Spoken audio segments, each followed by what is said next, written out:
Post-game show, Terry Ford, Jay Phillips, as we roll till 6 here on the Game and the Game Network.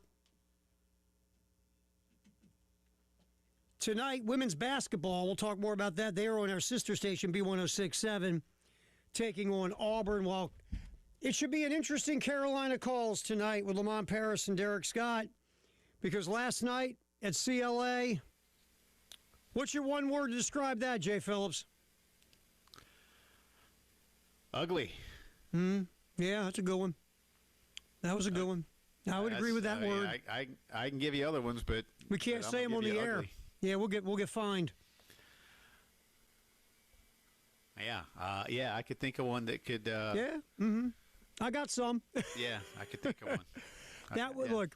That was no, it's not. It's terrible. Not good, man. Terrible. And I know. Just to let everybody know, coming up here in a few minutes, our buddy Jordan Kay from the State Paper is going to be with us. He was there last night. Had a video sent out that a lot of you have seen on Twitter of a lot of fans, especially students, just kind of making their way out at halftime when Carolina was down 28 points, and it was never really in this basketball game. Let's just be perfectly honest about it. And we knew this was going to be a difficult matchup with what Florida brings to any gym they play in, home or away. And not only that, Florida was smarting after a home loss to Auburn the other night where they were down big, was Florida at home, 14 points, came all the way back to tie the ball game.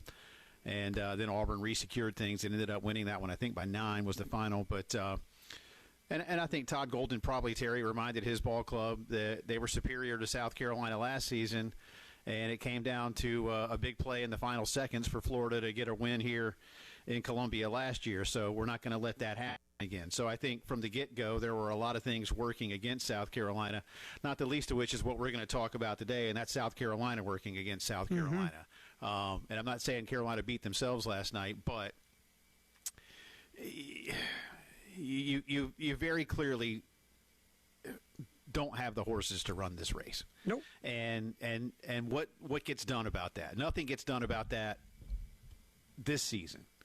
And look, I think you have a winnable game coming up here on Saturday, and I say that because you've already beaten LSU in their gym, and you beat them by 10. Had a bigger lead than that, watched it evaporate, but you still found a way to win a road game by 10. That's a thing. How much of one? That's going to depend on point of view. But we'll talk to Jordan, get his take here in a few. I've thrown a few things out on Twitter today, and I have gotten a lot of thoughtful response, so we'll be getting into that throughout the course of the afternoon. We're not here, Terry, you and I, as you know, we're not here to go ahead and put some kind of end to the season when you only hit the halfway point of the conference slate Saturday. But at the same time, we're not going to sugarcoat the fact that this team last season and this season has not only been losing, but at times loses badly. And why is that? It's not real hard to look at the primary reason for that, but there are underlying issues as well. So we'll get into a lot of that. But it just last night. What David Cloninger told us, it's the worst. I was going to say it's the if this is true, it's the worst loss by a home team in tournament or in conference history. Yeah. Think about that. Think about that for me. How long has SEC been around, Jay? Nearly 100 years, man. And if that, but according to what I retweeted David Cloninger, and I think initially I think UF, I think their team did the research first, but it's the biggest road margin of victory in SEC men's basketball history. And, Terry, that's, again, lots of adjectives can be used to describe a situation like that. But since you asked me once for one word, and I said ugly, I'll give you another one, and it's unacceptable. It's unacceptable. And so now what gets done about it will be the next big thing on Jeremiah Donati's plate more than anybody else's. Absolutely. Look. To me, watching that last night, yes, ugly, unacceptable, embarrassing. I'll give you two words, maybe rock bottom. I don't know, but I'm watching that last night. And first of all, let me get to a positive real quick. God love Eli Ellis. I mean, he truly was the only guy in that basketball game that was not intimidated, not afraid, not scared. Seemed like he wanted to fight. He wanted to go at Florida.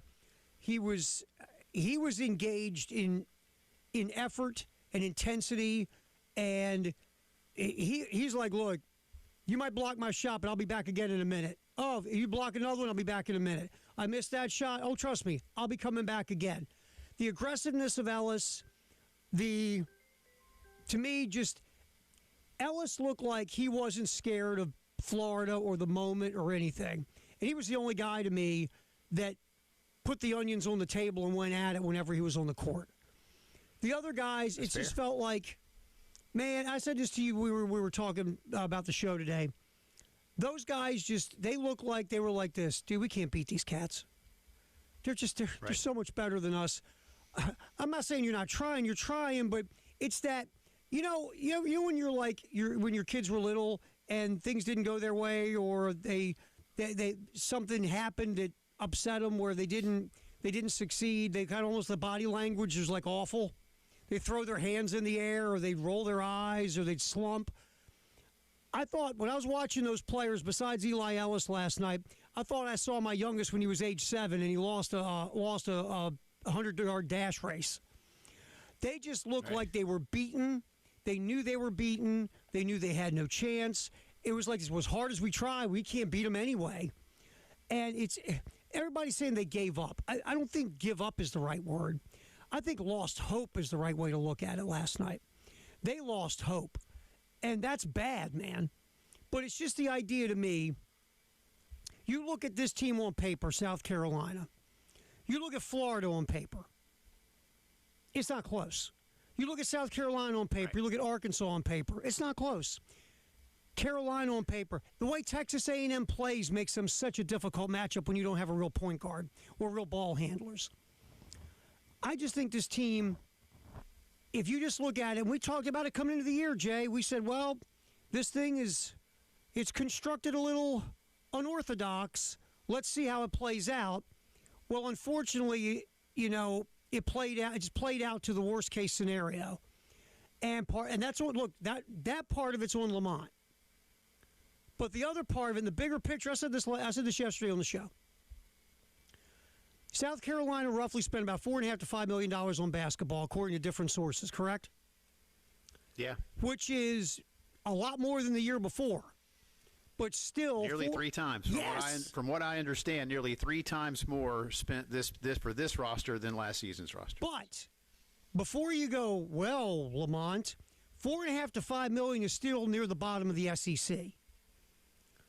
So, yes, you got a lot of things to look at. If everything continues down this road the rest of the season, and God, I hope not, but if it does, within the decision making, before anybody makes a choice about anything, they got to get in a room and shut the door and say, how bad do we want to be good at basketball? And if we want to be good at basketball, that $4.5 to $5 million, we got to get to $8 or $9 million. And if you don't want to spend that much money, then you're not going to be good at basketball, Jay. You're just not. Not consistently. And that brings up a topic. I know you've been here now about 5 years, but trust me, man, that question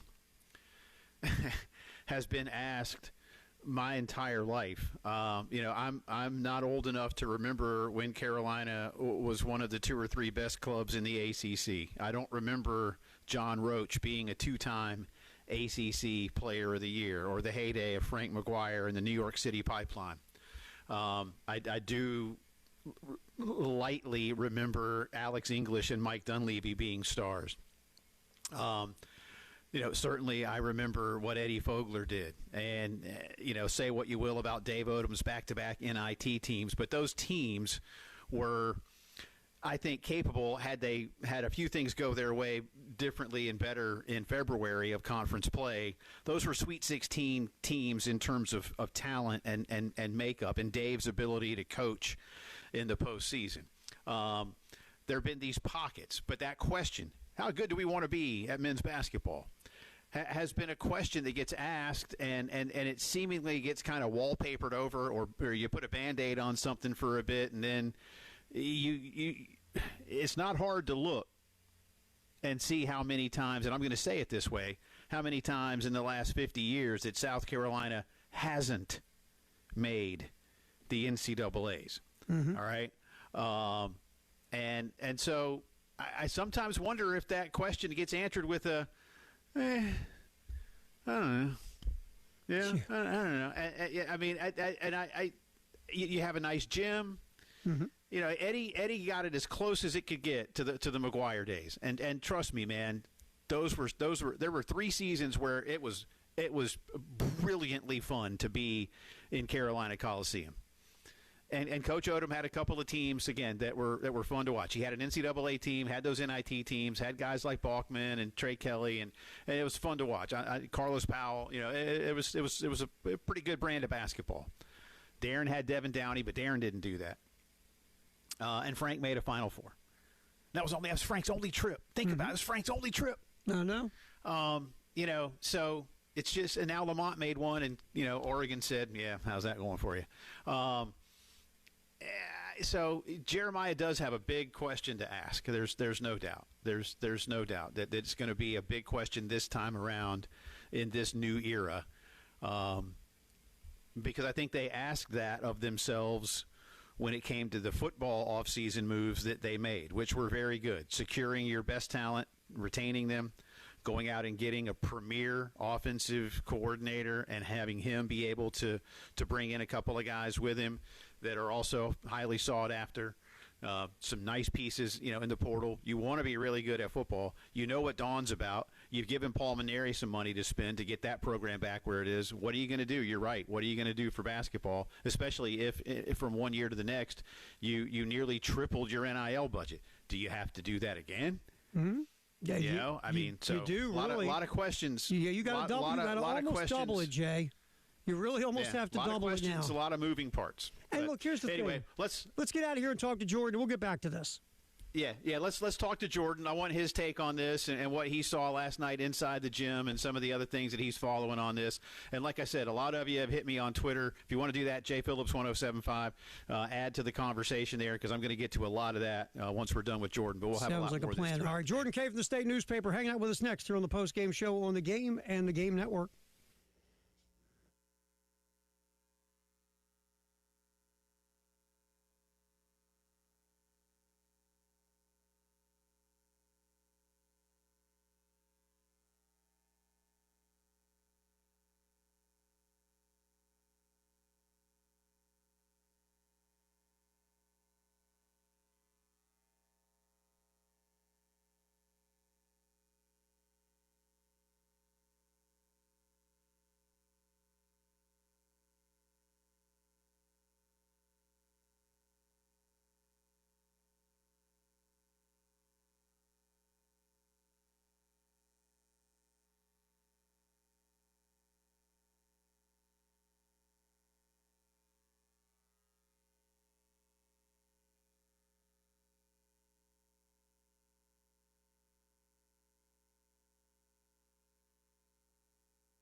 All right, time to talk to our buddy Jordan Kay from the State here on the postgame show. Jay Phillips, Terry Ford. Get Jordan's thoughts on what happened last night at CLA. Jay, I will tell you this. Yeah. Jordan got a heck of a meal. Oh, yeah? Hey, Jordan, real quick, tell Jay what they were serving before the game in the media area. A little steak, some orzo pasta, salad. It was a nice treat for a 9 p.m. tip. Steak, Yeah, Jay Phillips. Steak. You need a little reward for coming out that late. Yeah, we talked about that with Derek on Tuesday, how why is it that two Eastern time zone teams were playing the 9 o'clock tip when there were two Central time zone games being played at 6 o'clock Central time? But that's another story for another day. Now, Jordan, I think, look, I think maybe the crowd might have been swayed a little bit by the late tip anyway in terms of some of the numbers, but then they were treated to just an awful basketball experience. And I know one of the videos you took made the rounds on Twitter in terms of watching fans, especially students, just saying, after a 28-point deficit at halftime, time to go to bed. Seems like kind of a microcosm moment right now for where the program is. 100%. Well, before that, I was honestly pretty surprised by how many students showed up in the first place. I was came in about an hour and 10 minutes before tip-off, and there was a massive line. I realized they were giving out a pretty cool jersey, so that might have enticed some students to come out. But it was actually very impressive for how many they got for a 9 p.m. tip, and I don't blame any of them for leaving. It was 30 points at halftime, basically. Just no intensity, no environment. As Lamont Paris said after the game, I mean, the effort was lacking. Just one of those embarrassing nights for the program. So, Jordan, when you watch this play itself out, and you've obviously covered the team the whole year, if we sit back and look at one thing, is it simple to say is this roster just isn't good enough to win consistently or even have a 500 record in the league? Is it easy to say they're just not good enough? I think so. I think that's what it comes down to. I don't think Lamont Paris is a bad coach. What he did with Chattanooga, 4 or 5 years ago that got him hired. I mean, what he did in 2024, he can coach basketball. I just don't think this roster has the talent necessary to win in the SEC, and it kind of gets exploited night in and night out when you look around at, hey, what does South Carolina need to do to win this game? And it's 15 different things that all have to be perfect. And it just rarely is. They get beat with size constantly, and Lamont Paris doesn't like to talk about size because he kind of says it's not the size that's getting us beat, it's the attitude of those guys, and points to Colin Murray Boyles, and, hey, he wasn't the biggest guy night in and night out, and that's fine, but it goes all back to talent and getting the guys on the court who have the chance to win, and I just don't think South Carolina has that right now. Talking to Jordan Kay of the State Paper, let's stay with the thoughts from Lamont, because I think a lot of fans are going to say, all right, you're not getting some of the effort that you need from an area that you knew was lacking. That's on you. It's almost, in some people's minds, Jordan, like this team might have gone in, especially to the conference season, with a hand tied behind their back. Fair to put that on a head coach who constructs a roster, but then your first conference game, you go out and you win by 10 on the road, and that same team, LSU, comes in here on Saturday. So, but we know how they're doing not well. Meanwhile, Florida came in with a giant matchup differential and exploited the heck out of it. I think the hard part for a lot of people, again, to come back to my overall question, is you knew a lot about yourself and didn't seem to do enough to prevent the bad things that are happening to you. Yeah. It's, it's like they're trying to play the game, and it doesn't. They're kind of hoping for everything to go right every night, and on nights when it doesn't go right away, it can just get out of hand very quickly, and it just doesn't seem like they make a ton of adjustments. And what kind of hurts the case is, last year, I think it was really easy for Lamont and South Carolina to say, hey, we're losing these games, but some of them are really close. I remember that Florida game last year where fans were basically ready to rush the floor because it felt like they were going to pull the upset. Hey, they're really close, and not only are we really close in all these games, but this is the best conference in the country. And that was true, but the SEC has not been just the complete juggernaut it was last year, where it felt like, hey, if South Carolina wins like 18 games, maybe they're in the NCAA tournament. This year, that's just not the case. There's not as many ranked teams, and you go and look at the metrics of South Carolina being 87 in KenPom, basically, behind teams like Illinois State and Dayton, and you look at that, and it's just like, okay, this isn't working this year. Jordan Kay hang out with us from the state newspaper talking about Gamecock basketball, especially after last night's drubbing at the hands of Florida here on the post-game show with Jay and Terry on the game. All right, Jordan, so the other part of this is you look at this roster, Lamont put it together, so yes, you bought the groceries, and if the meal's not good, part of that's on you as the cook. But how much the money he was given to buy the ingredients is another conversation. We hear between $4.5 and $5 million for the roster. That's near the bottom of the SEC.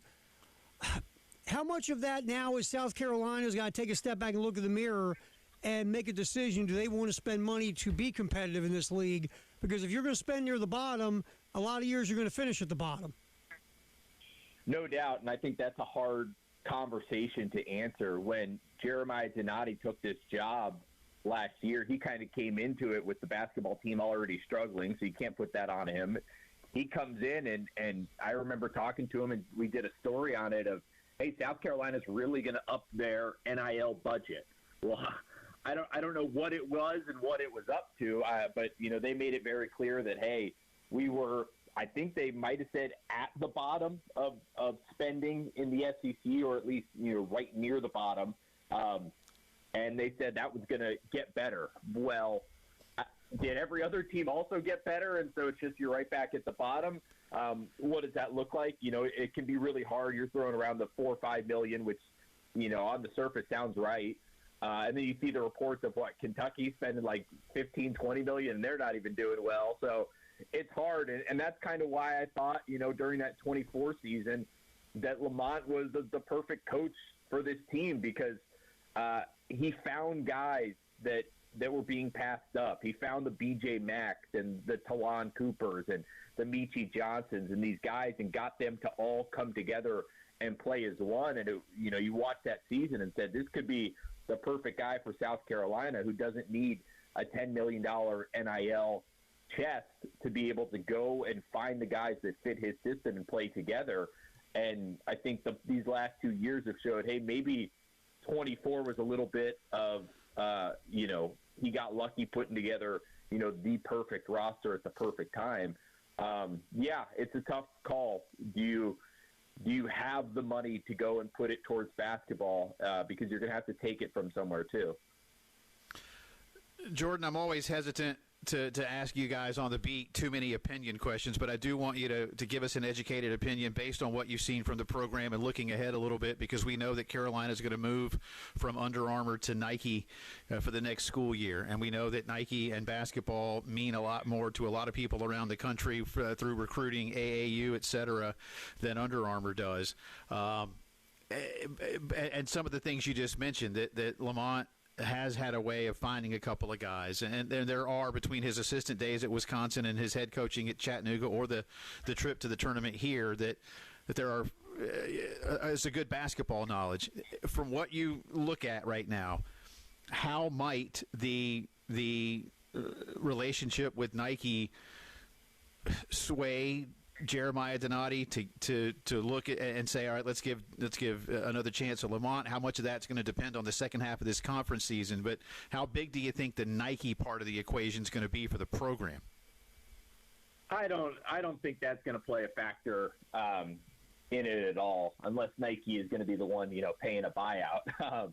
I don't know that they have enough sway necessarily to be able to do something like that. I think it's going to come down to just, hey, how does South Carolina respond this second half of the SEC schedule? How do they look the final 10 games of the season? And then also these are tough decisions that athletic directors have to make, and we've seen it across the country of where a team has a down year and some of the fan base wants a coach fired, and an athletic department and director have to take a hard look and say, okay, what is the cost-benefit analysis? And You look at Lamont Paris's buyout, it would be $12 million.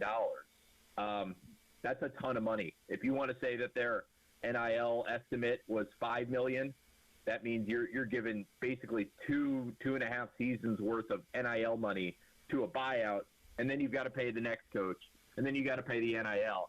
I mean, it's a really hard choice, and you say that, and another fan could say, yeah, but look at the attendance last night. Isn't that an indictment? And it's really hard. I don't think anyone knows right now. I'm not going to put a guess or anything into it, but these are just hard decisions that athletic directors are going to have to make, and I could kind of see, either way of understanding which way, Jeremiah Donati went. But, it also does depend on the next 10 games. If they turn this around, then it might not be a conversation. Jordan K., State Newspaper. Okay, the biggest question here was, what was for dessert last night? I don't know. I think cheesecake or something. I don't know. I didn't have any dessert. What? Jay, did you hear that? Watching the calories. Yeah. No dessert. Yeah, good for you, man. Well, it was late. You don't want to eat dessert too late. Then it all goes to Jordan, the wrong. you pass up on the salad to have the dessert. No. Oh my God. No. Man. I know. I'm fault. I'm horrified by this. Jordan's like me. He'll eat the salad. Yeah, you should have seen Ford at media days. Here I am eating salad and like a little bit of entree. Terry has this whole plate of desserts. That's it, and not one green thing unless the icing was green. Hey, the doctors put me on a strict dessert diet, Jordan. I'm not going to lie. I laughed the day that Terry had the dessert smorgasbord. Man, it was quite a scene. Hey, Jordan, we appreciate it, man. Thanks, man. Good stuff.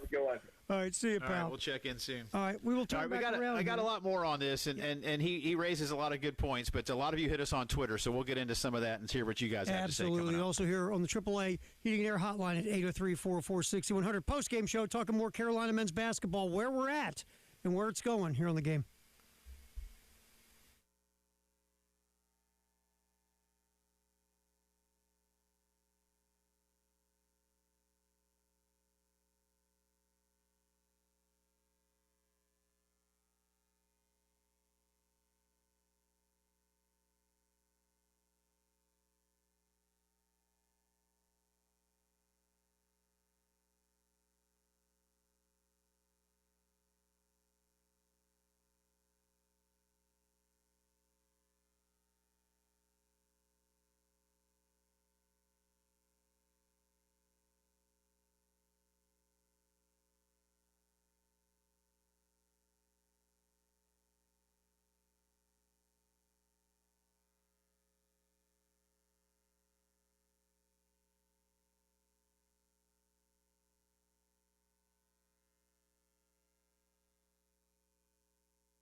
Talking Gamecocks, what happened last night at CLA was not pretty.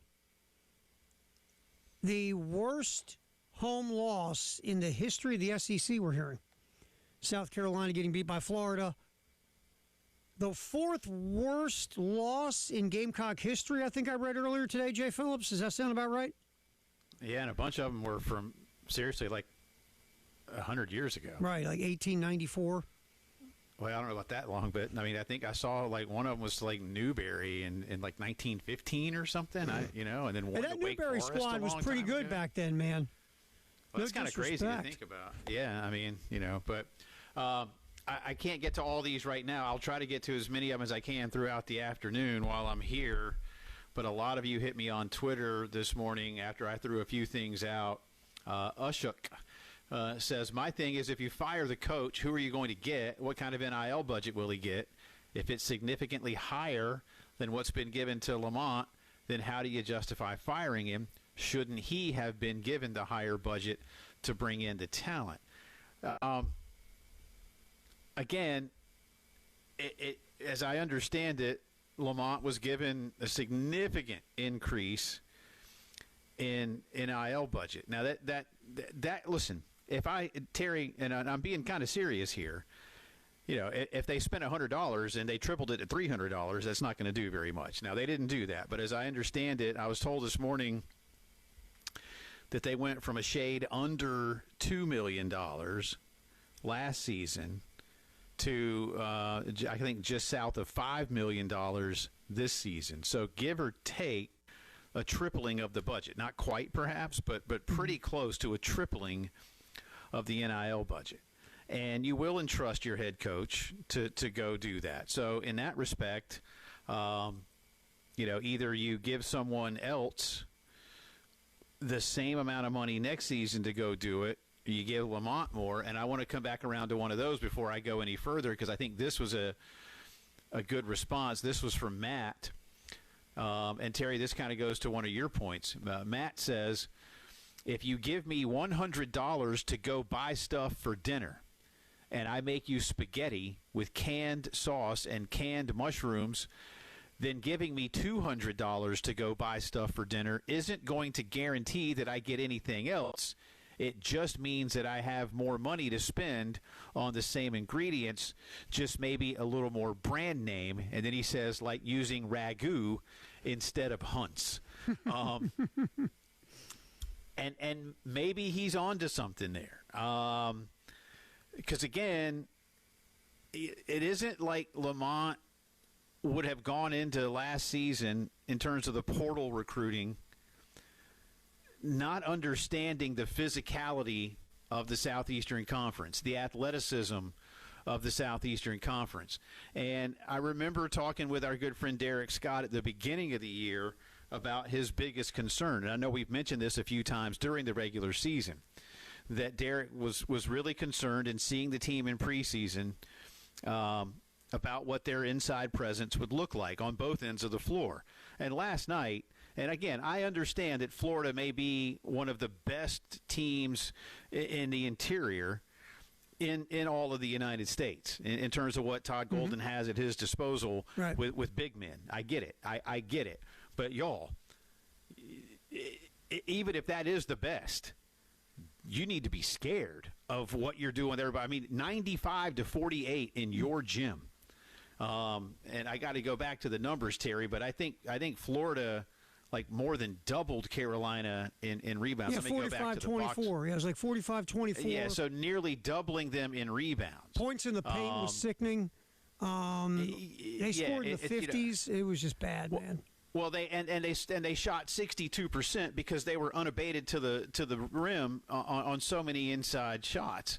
So yeah, Matt, you're on to something there. It's not only got to be an increase in the budget, more than likely, but there has to be a brand new approach to how the roster is built. And I know, Terry, you and I were talking about this earlier today as we planned the show. And we tried to give it a save it for air kind of thing. And roster construction should not be, and this is me talking now, should not be as big a mystery as it seems at this point. And I'm not saying it is to Lamont, but Lamont was part of a staff at Wisconsin that could play some good inside basketball. And I realize Big Ten basketball might not be then what SEC basketball is now, but the basic principles of this sport haven't changed all that much over the years, certainly not from the time he was at Wisconsin to now, in terms of what you've got to do to compete night in and night out. You're not going to win every game, but you in some of these games, South Carolina is just not competitive. Right. And I think that might have to be the biggest red flag that Jeremiah Donati sees. It's one thing, because again, Terry, what's my number one question? I mean, and you know where I'm going with this. How you lose, tell me man. how'd you lose? How'd you lose? Well, when you're getting your butt kicked, and last night, y'all, that's not getting your butt kicked. All right, that's something that's a different level. That's a different level. That's alarming. Last night, it's alarming on multiple levels in terms of, and maybe it's an outlier. But I think Matt raises a really interesting point there. Just because I double your budget doesn't mean the money is well spent. And I think that's going to be a big, big part of how Jeremiah evaluates what's going on. See, I think two things can be true. I think, one, South Carolina does have to increase their budget for men's basketball. But two, I think it's a legitimate question to look at Lamont Paris, the roster builder. Look, the guy knows ball. He knows X's and O's. He's a good coach. He's blown out more intelligence of basketball out of his nose than I've got in my entire head. But the construction of these rosters the last 2 years are head-scratching. They just are. You were successful with a very good veteran, pass-first, run-the-offense point guard, and you got the NCAA tournament, and you haven't gone out and got one since. I think that's a legitimate question. Your inside game's a legitimate question, what you brought in. So I think, yes, his roster-building decisions should absolutely go under the microscope, but I also think you've got to up your commitment financially to men's basketball. Because, look, let's say you do part company with Lamont. You think you're going to go get any head coach with a resume or some up-and-comer and say we got $4.5 million to $5 million for you for NIL to compete in the SEC? How about the answer is hell no, you're not getting any of those guys. No. Because, we always talk about, and Elijah and I have a weird, bizarre crush on Josh Schertz, the head coach at St. Louis, who was Indiana State before. He's a phenomenal mid-major coach. You want to go get a guy like that, he's going to want more than $4.5 or $5 million to compete in the SEC. Yeah, I'm just saying. So that's well, kind of like where Jordan you're at. And again, I want to be careful about saying that there's absolutely going to be a change at the top because I'm not convinced of that. You know what? And really, we've got to see the season play out. There's a lot of season left, to be fair. Because this is a coach who's been to the NCAA tournament here, and as I've outlined, that is not easy to do. But and we know why he did. Like you said, Terry, there were different things about that roster, and you have to ask yourself why those things haven't been replicated. And look, it's probably not for a lack of effort, but at the same time, and I like Michi Johnson. I don't think Michi was better when Talon was here as a true one, and Michi could be the two with a little bit of one thrown in. And I don't mean this. Look, you had Devin Downey 15 years ago as a true scoring one. But that's a whole different level of ability. And I like Michi, but Michi's not Devin Downey. So unless you got somebody like Devin Downey that you're one and you're scoring one, or an Allen Iverson, and I'm dead serious when I compare the two, at least in terms of what they meant to the team. I realized Devin wasn't going to be AI at the next level, but Devin was a true scoring one. Everybody knows that. Unless you've got that, you're asking a lot of someone to come in and try to distribute the basketball, to run things defensively, and Michi's doing, I think, the best he can, Terry, at a lot of those. He can dish it out. He can defend. He's being miscast. He's not a little bit. I think he's a better two. Yes, he's a much better two. He's a better two. In a one, which is a miscast role for him. All right, we got some calls on the AAA Heating and Air phone line. Shannon's been waiting patiently. She's going to get us started in the next segment as we continue this conversation about Gamecock men's basketball. Tough night last night at CLA. We're looking at now and down the road the rest of the season here on the postgame show. Jay and Terry till 6 on the game.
Post-game show. Jay, Terry, talking a lot of Carolina basketball after what happened last night at CLA. What's been going on really the last 2 years? It's been rough goings for Lamont and the men's basketball program. Well, maybe things will turn around, get better, and but losing by 47 points at home doesn't happen a lot. Man. No, that's a whole different animal. You had that loss. You had the A&M loss on the road, the Arkansas loss on the road, and those were kind of not as bad as this one, but they were on the same highway. They, of just you clearly were not anywhere near as good as your competition in those games. You just weren't. And when it's at home like that, and it's almost a 50 burger, it's not pretty, Jay Phillips. Not pretty, my man. All right, let's get to the AAA Heating and Air hotline. Shannon's been holding patiently. Shannon, I promised you we'd get you before 4.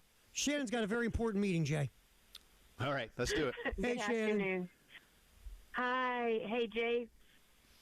Godspeed, man. Godspeed. Thank you. Always praying for you, man. So, I was at the game. I go to every home game for men and women and all football. Crazy fan. I have garnet glasses, the whole 9 yards. But I sit right at the end of the bench where they come out on the floor. I'm like row 3. And I agree, Terry, all due respect. Eli Ellis was awesome last night. He never gave up. He's like, bring it on. Mm-hmm. Yep. There were some others in that first half. E.J. Walker, that guy got beat up right in front of me, and he was trying so hard. So I agree that toward the end they may have just I don't want to say gave up, but got a little frustrated because I'm with them. I was a little frustrated too. Mm-hmm.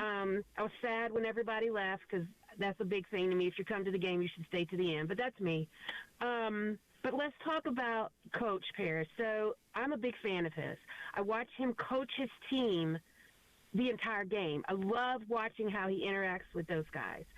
My question is, and I may be way off base, and I'm going to not compare but give an example. Dawn has a staff that helps her recruit, that watches and scouts the games to get them ready. I'm not saying that this is the entire problem, because we need more money for sure. Lots more money. But do we have, and no offense to these guys, do we have the right staff to support Coach Parrish? Or do we need to bring some different people in that are stronger in different areas to help, develop these guys? Because, no, they're not the best, but they do give their heart out there. I watch them. I'm there. So do we have the right people in the right places to coach and develop, to recruit, and to scout these games?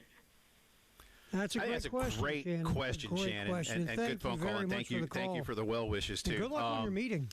I think she raises a good question. I don't have a full answer to it, but I think you can always be better. And again, I'm not going to sit here and go name by name with any assistant coach, because I'd have to go to experts with a greater sense of ability to gauge how good a job they're doing.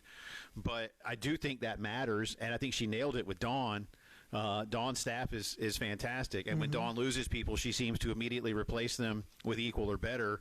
You look at Coach Joe, and Lisa's been with Dawn the whole time. And we could go. Again, she's got a terrific staff, and it does matter. And I think you look at Frank. I always think when Brad Underwood left Frank's staff, I always thought there was a little piece missing.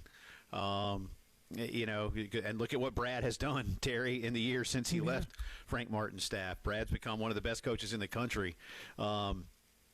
Take that as you will. So I think that is certainly something, again, Shannon, that Donati can help Lamont with when it comes to postseason evaluation. Because, Terry, again, I think she's right on one hand. That's why I say I'm not ready to bury Lamont Paris by any stretch of the imagination. I know you're not either. I do think Lamont can coach. And, again, I think Lamont getting a South Carolina men's basketball team into the NCAA tournament in his second season at the helm is a thing. How much of one remains to be seen relative to where they are now. And it is no doubt, to your point, Ter, that this current roster is his responsibility. And Shannon, if I may, I think to back up what Terry said and to what you said, and I'll agree with it, this team last night didn't give up. They ran out of gas because they're not good enough. I'm sorry. That's what it is. They're not giving up. They're just outclassed. And Terry, your point about little kids, I mean, whether it's, you're one of your young children losing at youth sports, I was thinking while you were talking about that, Terry, like when you've had your kids at Disney World all day or at the beach all day, and they want to have fun, and they want to keep going, and they just can't, man, Right. They're just drained. And I mean, in some ways, is that what happened last night too? Maybe. There's a lot of factors. As I said, there's a lot of moving parts. But certainly, I think development and evaluation, Shannon, is a key piece of it. And could it be better? Yeah, it could be better. How that looks moving forward, that'll be up to the head coach and the AD. Absolutely. But good call. Yeah, appreciate you, Shannon. Thanks a lot for the call.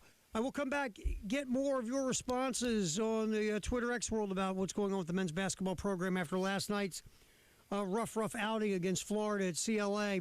And also, we'll get to a little bit of this Bill Belichick. One of the members of the media who didn't vote for the hoodie spoke out and told why. All that in the 4 o'clock hour coming up. What happened with Bill Belichick? On the postgame show. Is he coming back to the pros? What yes, happened? Did he quit? Vegas, baby.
Post-game show. Jay Phillips, Terry Ford. Appreciate Jordan K. from the state for jumping on. And Shannon with a heck of a phone call here just a few minutes ago about Gamecock men's basketball. We'll get more into your comments on the Gamecocks, but I think man. She asked a really good question. I think she did. I want to circle back to that. And later on in the hour, we'll talk about Bill Belichick because I haven't slept in 2 days. But right before we come back, because, Jay and I are communicating in this little, talkback button. And Jay's like, hey, before we talk about anything else, I've got a weather update. So from our AMS certified meteorologist from the 107.5 The Game and the Game I'm not a Network. weatherman, but Go ahead. I play one on the radio. I have just seen 3 different, I suppose, somewhat independent forecasts. One is the National Weather Service, and one is another weather service, and then one is a local television station. And each of them is now predicting between 3 and 6 inches of snow for Columbia, and one of them from Taylor Canos at Watch. He says snow total ceiling could be 7 to 10 inches. No way. You're making stuff up. If now. that happens, then Columbia, South Carolina, listen, Columbia is going to shut down if it flurries. If we get 6 inches of snow, everybody panic. If we get 10 inches of snow, I don't even know what to do at that point, man. So basically you're saying right now run to the store and grab the toilet paper, the bread, and the milk. Well, yeah, luckily I did that yesterday anyway. So I didn't get toilet paper, but I did get some food yesterday. Actually, we had it delivered because I'm not allowed to go out and do stuff. And my wife was busy yesterday doing some things, so I called the delivery.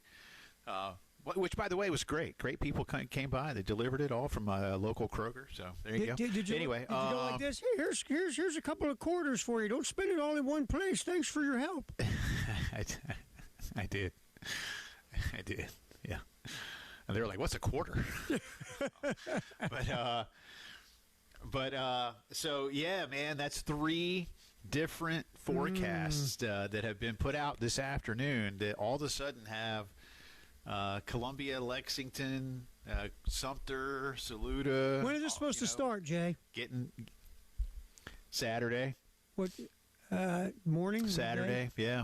And again, could be more, could be less. I'm gonna listen. I've lived here long enough to think that it's probably gonna be less.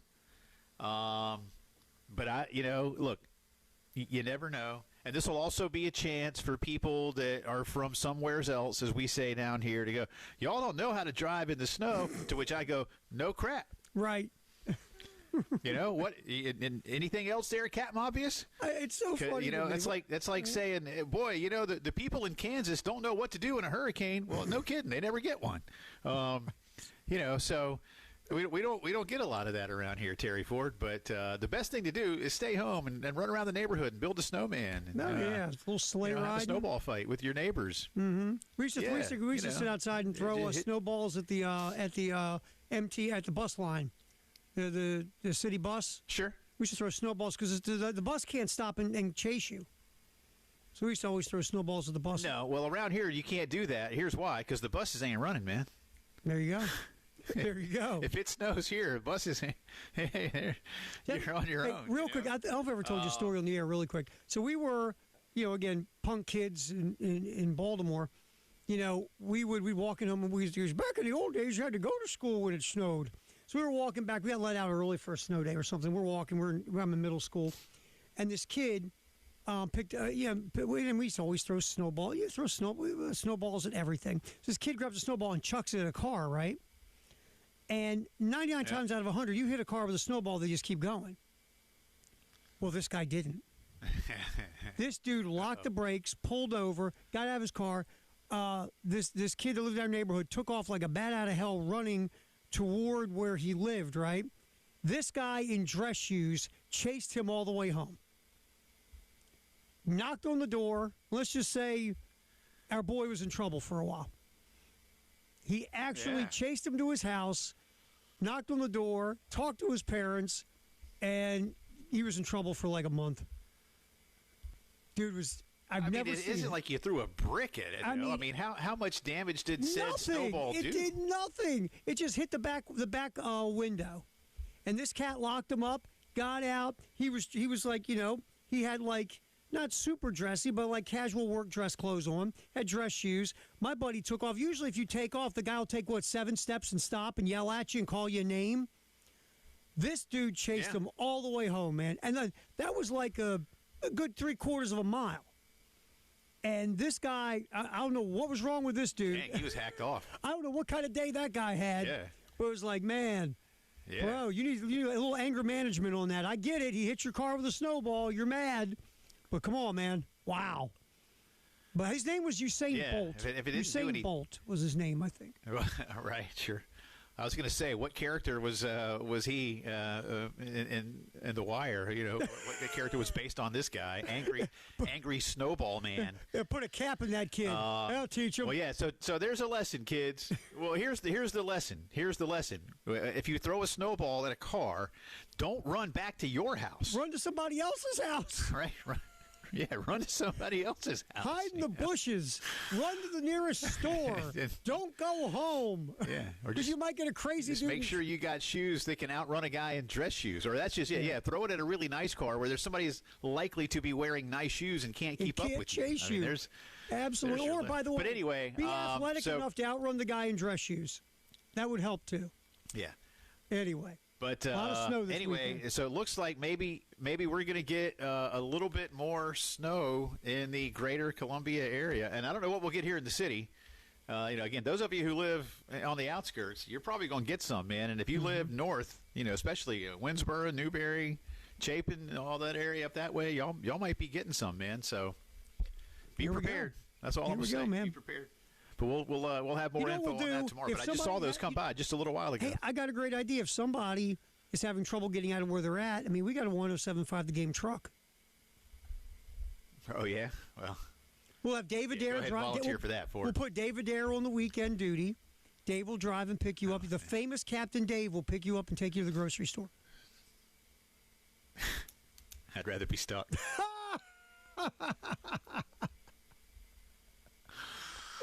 Did I say that out loud? No, I love you, Dave. Thank God. Love you. Thank God we're not on the air, because that'd be really bad if we were on the air.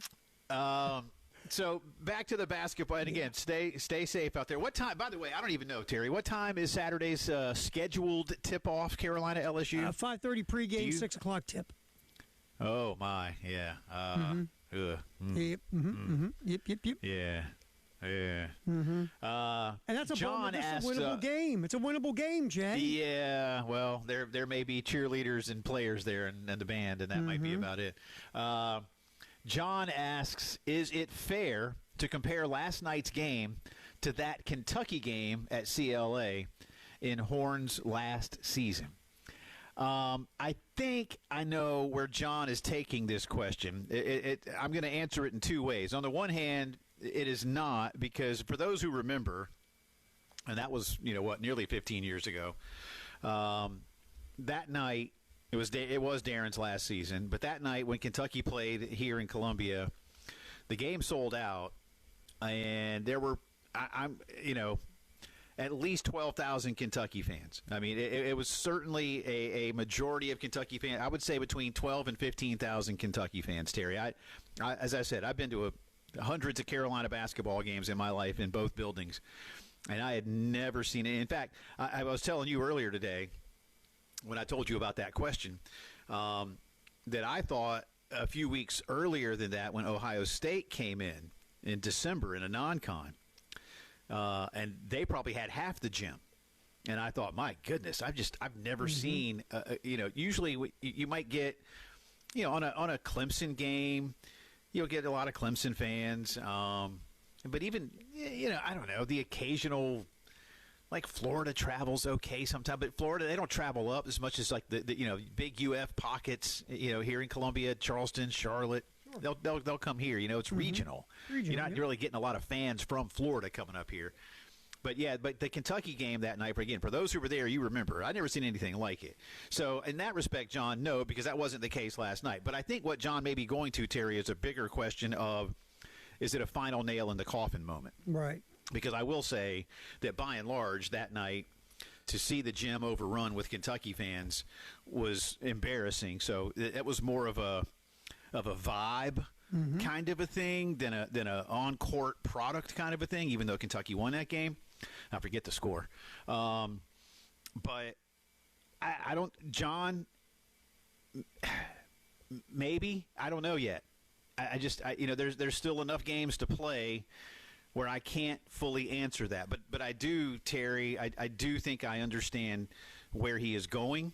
And depending on where this program is, say, 6 or 8 weeks from now, we might be looking back at January 28th going, remember that? Yep. And remember that? That might have been the one to really take note of. So I don't know, but John, I know where you're going with that. Again, from in terms of the gym being full of fans from the other team, no. In terms of an embarrassing moment for the program, it was. I can't deny that. I mean, so if you look at the schedule moving forward, Jay, you only have. Look, you have got LSU and Texas and Missouri, Bama, which will probably be ranked again. Florida's ranked. Then you got Mississippi State. Kentucky has been underwhelming this year. Georgia might be ranked when you get them. Maybe Tennessee, because Tennessee they've got 2 nice wins in a row. Ole Miss is scuffled. By the time Carolina sees Tennessee, Rick's going to have Tennessee in full-on tournament mode. I tell you what, I already fear that one. That win against Georgia in overtime was nice, but that W at Alabama, even though Bama was missing 2 of their top 3 leading scorers, they started doing some things, and I won't get too basketball-y, but they have a really good freshman, Nate Ament, who is 6'10", but he's got perimeter skills, and they were playing him at the 3. And that team totally changed on offense because not many dudes in college basketball can guard a 6'9", 6'10" perimeter player. Right. And if they keep using him in creative ways on the perimeter, that changes Tennessee's offense to the better. And, Tennessee's team always guards. They can always play D. But if they get creative and put that dude at the 3 and have him playing the perimeter with his skill set, that will actually get that offense, I think, ignited. Then they become dangerous. Just saying. Yeah, I agree. So, but you look at that schedule. I mean, look, you've got some ranked teams or some teams that are on that bubble of being ranked. But you also have some games that if you can actually get it together, you might be competitive in and maybe pull a W. KenPom has you, I think, they've only got South Carolina winning 2 more games. One is LSU and one is Mississippi State here. The Missouri game is close as well. So that's something to look out for, how you respond. And, Lamont, and I want to get this real quick, Jay. We're talking about how do they respond after this moving forward is the key, right? Right. Here's Lamont postgame talking about how this team needs to respond, or will they respond after such a loss? Well, I mean, honestly, the biggest thing will be just responding at practice before we can even start talking about another opponent. It's very similar to, again, after the Arkansas game, I challenged the guys going into Auburn that was the most important game of the year because we had to respond. I mean, we had to respond, and we did. I thought we did a good job that way. Didn't mean we played great, but we definitely responded in a competitive and a physicality standpoint.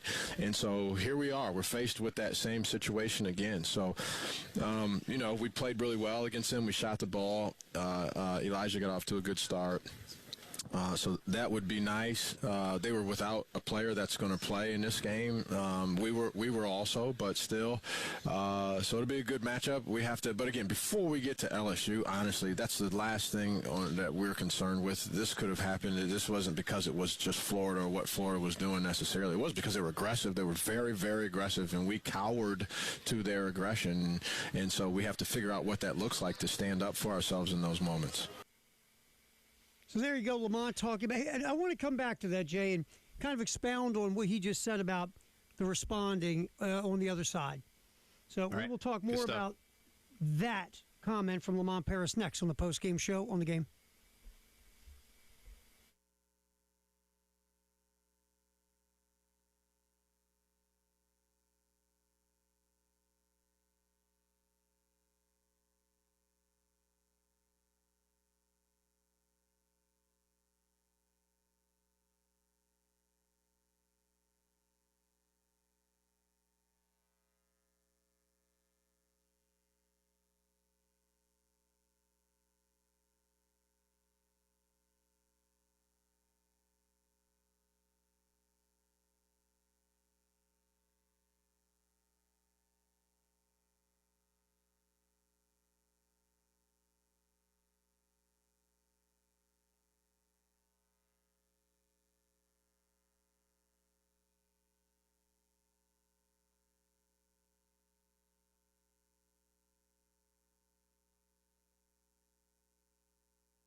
All right, talking about the men's basketball program after what happened last night at CLA.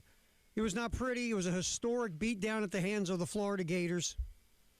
Yeah, let's remind everybody, too, if you didn't know, 95-48 was the final score. It was 48-20 at halftime. So South Carolina mustered as many points throughout the entire 40 minutes as Florida did in the first 20 minutes. 95-48. Florida scored more points in the paint than South Carolina scored overall in the game. It was ugly, man. It was just we can't put lipstick on that thing. It was ugly.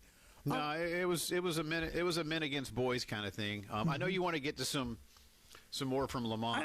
Let me hit it because again I got specific thing he said from that last cut. But go ahead. We'll get to it. All right. Well, I got so many hits on Twitter, and more of you are sending as we're doing the show. So I thank you for that. I'm going to try to get to as many of these as I can. I want to read these three, Terry, and we can just kind of assess them because they all blend a little bit into one another. Scott says NIL money and talent assessment, i.e., how to spend it well. Any other answers are secondary or ridiculous. Our buddy Pops Frisbee says it's not about Coach P's X's and O's. It's about the university's financial support. Either give Paris the funds to compete or just accept bottom rung status. To bring in a new coach with the same support is negligent. Bring in a coach and give him increased support is unfair. Interesting. All right. And then Donnie says nothing against some of these guys, but they seem like role players trying to fill starting roles. Freshmen have a big adjustment to make, but the older guys should be better.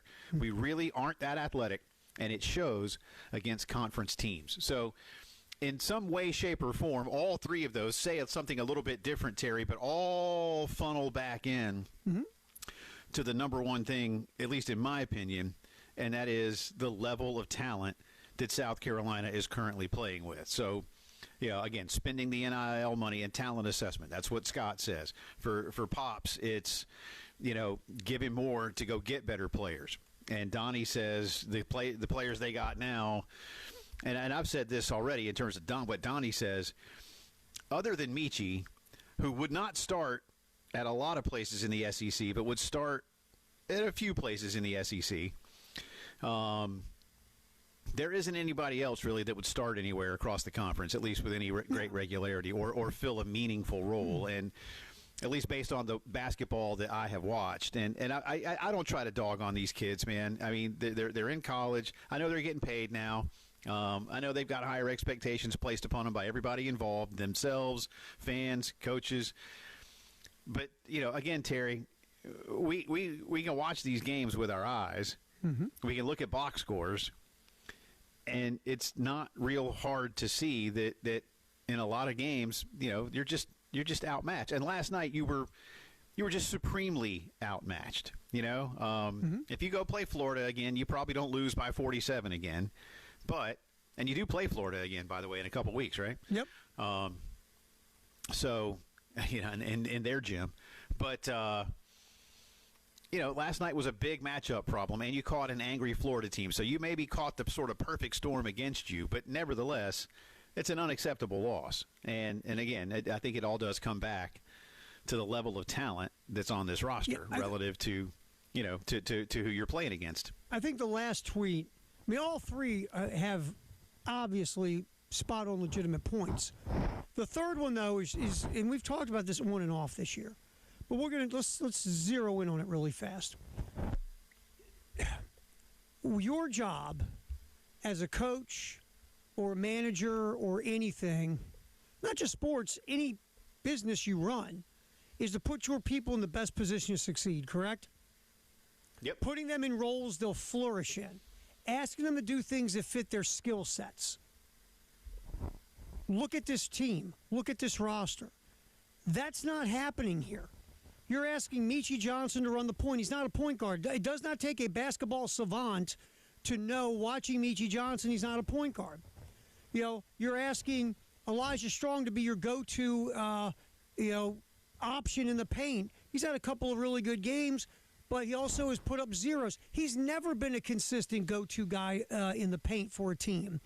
Mongolian Mike, he's never been more than a role player. Even though you watch him play, you go, why doesn't this guy do more? Because you see these moments of wow from Sharvajamps.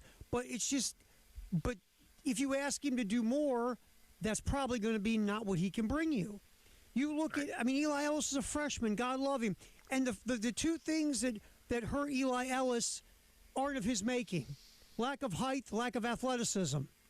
I mean, my man's got all the want-to in the world. We saw that last night. And he does have he's skills. A dynamic player, absolutely. He's just, but the physical, the lack of height and lack of athleticism hurts him right now as a freshman. Yeah. I mean, Knox. Knox is a slasher, and if Knox was your first perimeter guy off the bench, that's Knox's role. Knox in that role would thrive. When you're asking Kobe Knox to come out and be a significant contributor night after night, that's not who he's ever been. So you're taking all these guys and asking them to do things they've never done, Jay. So are you putting, to the point of that tweet, I agree, you're not putting guys in position to succeed because these are a bunch of guys who have been role players, and now you're asking them to jump into new roles that none of them have done or asked to have done in their careers. So I think that's a legitimate criticism here, and it goes back to the roster building. It does, and I think it's fair to be fair to Lamont. It may be just like what we see sometimes. Like, hey, I'm gonna bring you in, and you have enough to elevate your game. Let's make that happen. And then you realize it's not happening, and it's an bleep moment, right? Or two, or three, or six, or eight of them, and that may be happening, right now with this ball club. Yeah, but again, man, and I said this, the very first thing I said on Twitter this morning, that kind of got this ball rolling. Somebody asked me, it was our buddy Joe Pollock, and I said, look, I'm paraphrasing my own tweet because I don't have it in front of me, Terry. It's a talent issue. It's a talent issue. It isn't like Lamont is telling them to go play volleyball, right? Right. They don't have the horses to run the race, man. No, and here's the other part. I mean, and I'm just going to be blunt because I think trying to sugarcoat it doesn't do anybody any favors. They don't have the horses to run this SEC race. They didn't have it last year. They didn't have it this year. No, they just don't. I mean, and the results are. The results are the result. The results are fact. Right. Exactly. Right? The reasons behind it can be more opinionated. The results are fact, and we got to deal in fact. And here's the other part, is to go with the lack of talent, to what Lamont said in that cut. He said, this reminds me of after the Arkansas game, where I had to get these guys together and say the Auburn game is the most important game of the year. And I remember Lamont talking in between those two games about the stuff we have to work on isn't basketball related. Okay, you did that after the Arkansas game. Now you got to do it again? I mean, you got to do it again? That speaks to the whole mindset of this basketball team. Whether it's lack of confidence, lack of intensity, lack of cohesion, chemistry, lack of want to, lack of whatever it is, you should, after you fix this problem once, Jay, you shouldn't have to go fix that problem again.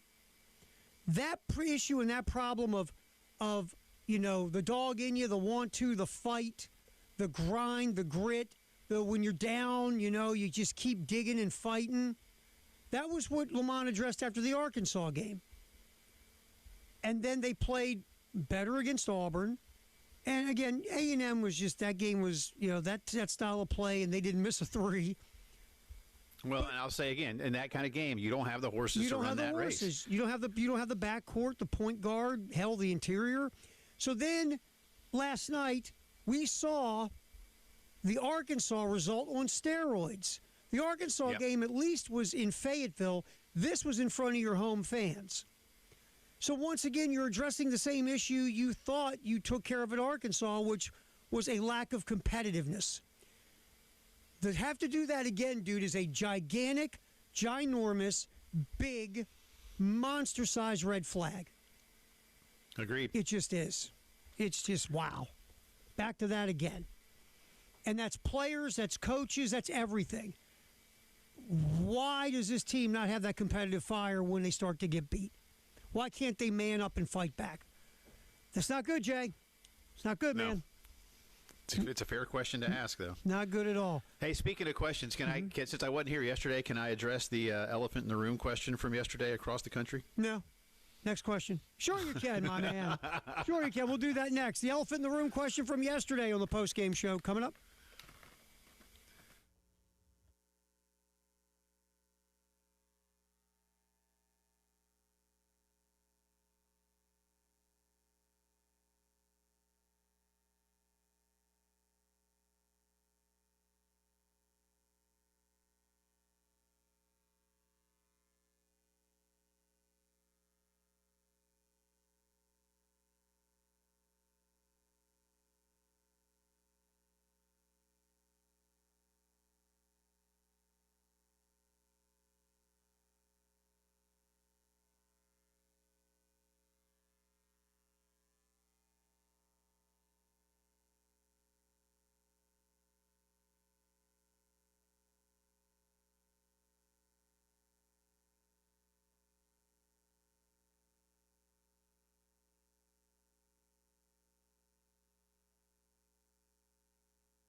All right, we got a few accidents to get to. Divine Street near Woodrow Street, also Farrow Road near North Pines Road, Old Tamar Road at Coon Road as well. We'll come back, more conversation about what happened last night at CLA as Florida had an easy time with the South Carolina Gamecocks, historically easy time, 95-48. We'll get to your comments on our social media platforms, also our Firehouse Subtext line, AAA Heating and Air phone line. But next, there's an update. One voter from the Pro Football Hall of Fame voting process admitted he didn't vote for Bill Belichick, and he told why. We'll get into that and get Jay's thoughts on the hoodie. It's coming up on the post-game show here on The Game.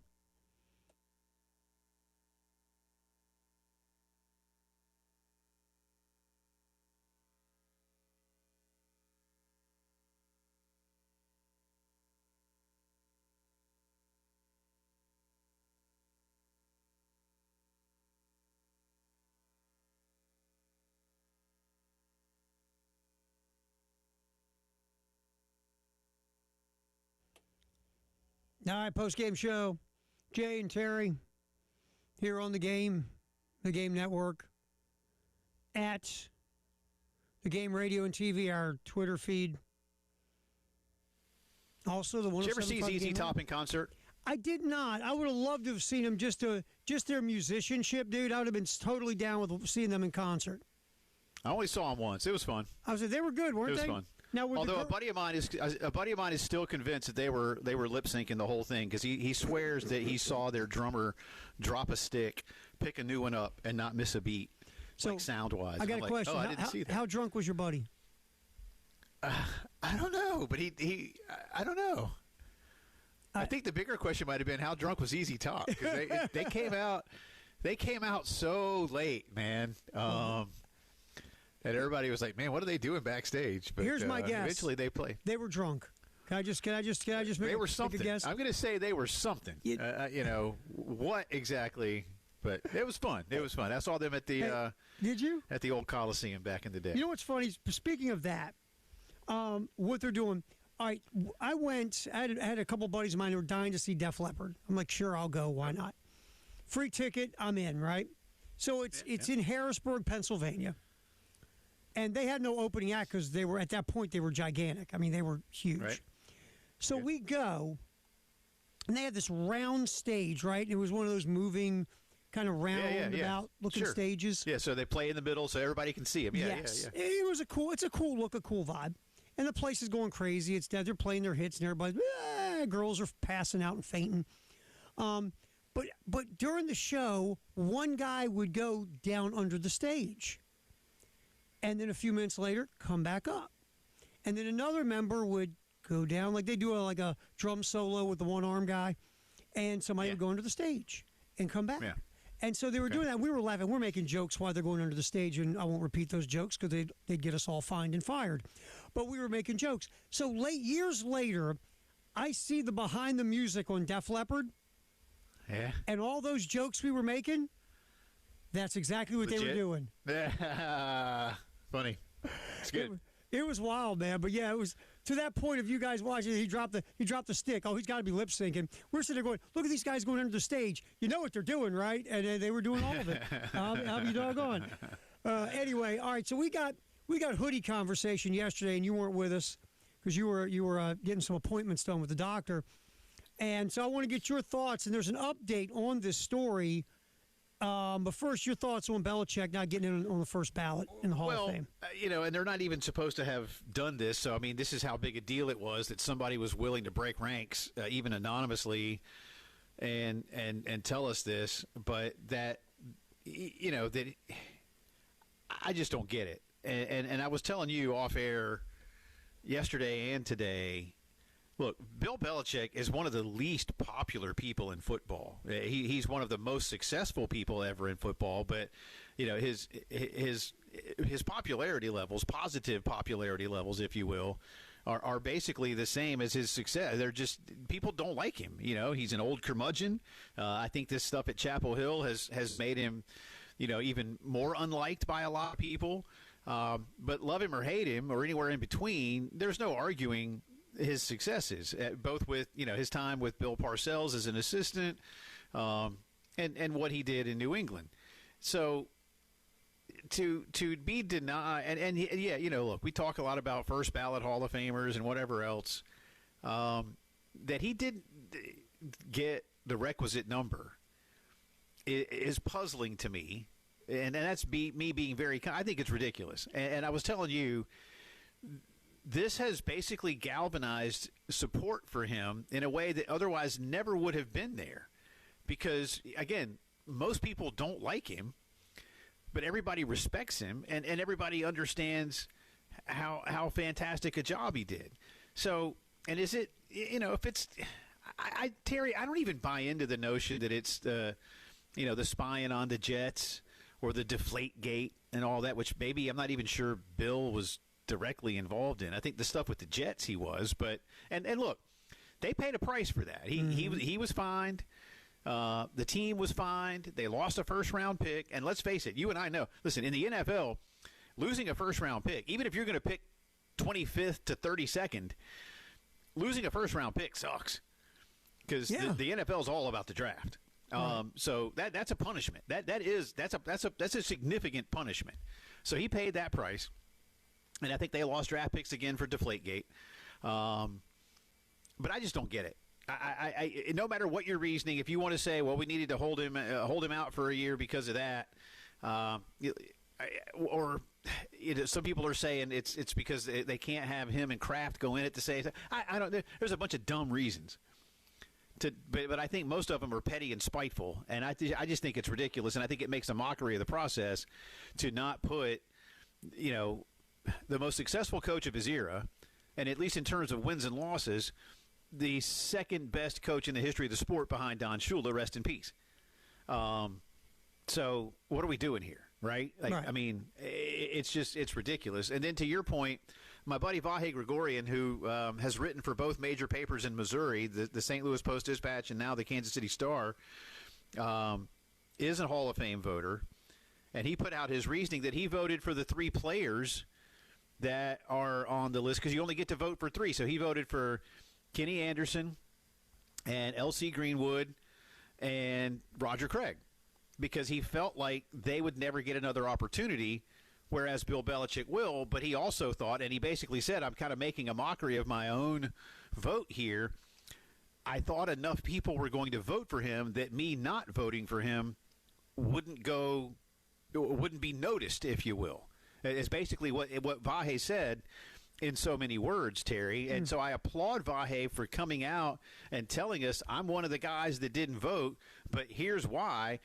Agree or disagree with Vahe's reasoning on that, and a lot of people have disagreed, and I respect him. Vahe's great, by the way. I've known him now for almost 20 years. He's a great guy, and I applaud his reasoning. I might have not done what he did to make sure that somebody like Belichick gets in, but I think he's probably also right, Terry. You just figure with enough voters, well, my vote won't be missed.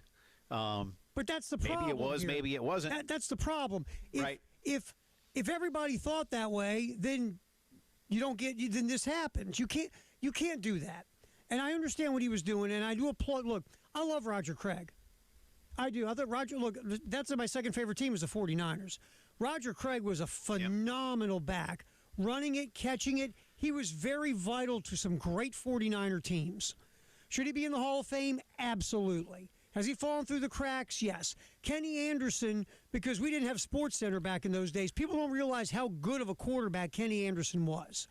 So I understand L.C. Greenwood was part of a historic defense in Pittsburgh. I understand. Best defense ever. Yeah, the thought process of this. But you can't overthink the room. You've got to vote the best people who belong and need to go in. And then, look, if you want to vote for Belichick's a no-brainer. So you look at that, and then you say, okay, I want to vote Roger Craig, or I want to vote Kenny Anderson. So I got room for maybe both of them, or I got room for one. But you can't go that way, because it's not the way you should be voting for this. You should vote who belongs. Bam, right? And the other stuff, then you can sit back and think about some players who you think might have fallen through the cracks. But you can't just push away the no-brainer guys because they'll get their turn. I just don't think that's the way to do it. And again, I agree. I don't disagree with you at all. And again, I'm going to veer for just a second. I remember reading something years ago from like a political science professor at Texas A&M who told his students, "You don't really need to go vote because your vote will never count." And I'm like, "Well, bro, what if 5 million people felt that way? Exactly. Then what?" So your point is well taken. But again, maybe not in defense of Vahe so much as just to feel like, what about the other people who aren't telling us how they voted and why they didn't vote for Belichick? Right. How many of them have done it, Terry, for spite? Because it is beginning to feel like spite might have been the number one motivator. For Vahe, again, it was, I love these guys. They're veteran players. They might roll off the ballot, whereas some are basically, Bill Belichick was a cheater, and I'm just not going to I'm not going to vote for him. And then we can't have Kraft and Belichick go in at the same time because it'll overshadow. If Belichick goes in, it'll overshadow Kraft, and Kraft finally needs to go in. I mean, who knows if that's the reasoning or not? But I heard something on Dan Patrick's show yesterday that basically was, hey, the people that went into that room to have these discussions had to know in advance that a lot of them weren't going to vote for Bill. They didn't have their opinion swayed at the last minute. The resume speaks for itself. And I kind of feel like that part of the conspiracy could be very real. Absolutely. All right, we'll jump back in here. Oh, I've got to go in for Jay or Nay. This is going to be fun. We might just have one topic for Jay or Nay, and Jay will spend the entire segment on it. That's next here on the post-game show on The Game.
We'll get some Jay or nay. This is going to be a fun Jay or nay because I don't have to do a whole lot for this one. This might end up being my favorite Jay or nay of all time. Uh-oh. I'm hoping. I'm kind of nervous now, man. I'm setting you up with expectation, bro. Yeah, I don't. All right. Let's see what happens here. Jay or nay. Do not forget now, tonight, on our sister station, B1067, the women taking on Auburn, 8:30 pregame, 9 o'clock tip. Weather permitting Saturday at CLA, because our staff meteorologist, Jay Phillips, says we could have a ton of snow this weekend. 5:30 just pregame. a weatherman. I'm not a meteorologist. I'm just a weatherman. 6 Just a o'clock weatherman. tip. I don't have a degree. The men will host LSU again, weather permitting. I'm like Al Roker. I don't have a degree. I'm like the late great Joe Penner. I'm just a weatherman. Yeah, just a weather guy? But yeah, if you didn't see it, those of you who maybe you've been at work, you're not following the weather yet.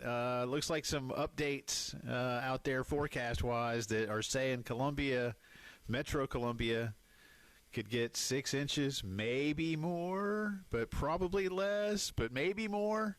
Here in the city, probably not as much. But again, those of you who live north, Chapin, Newberry, Winsboro, Cedar Creek, all those areas, y'all are going to get some, man. Have fun.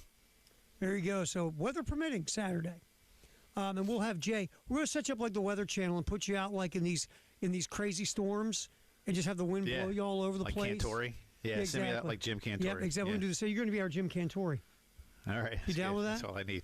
That's all I need. That's true, isn't it? Yeah. All right, let's get some Jay or David. I'm hoping this is going to be as much fun as I think.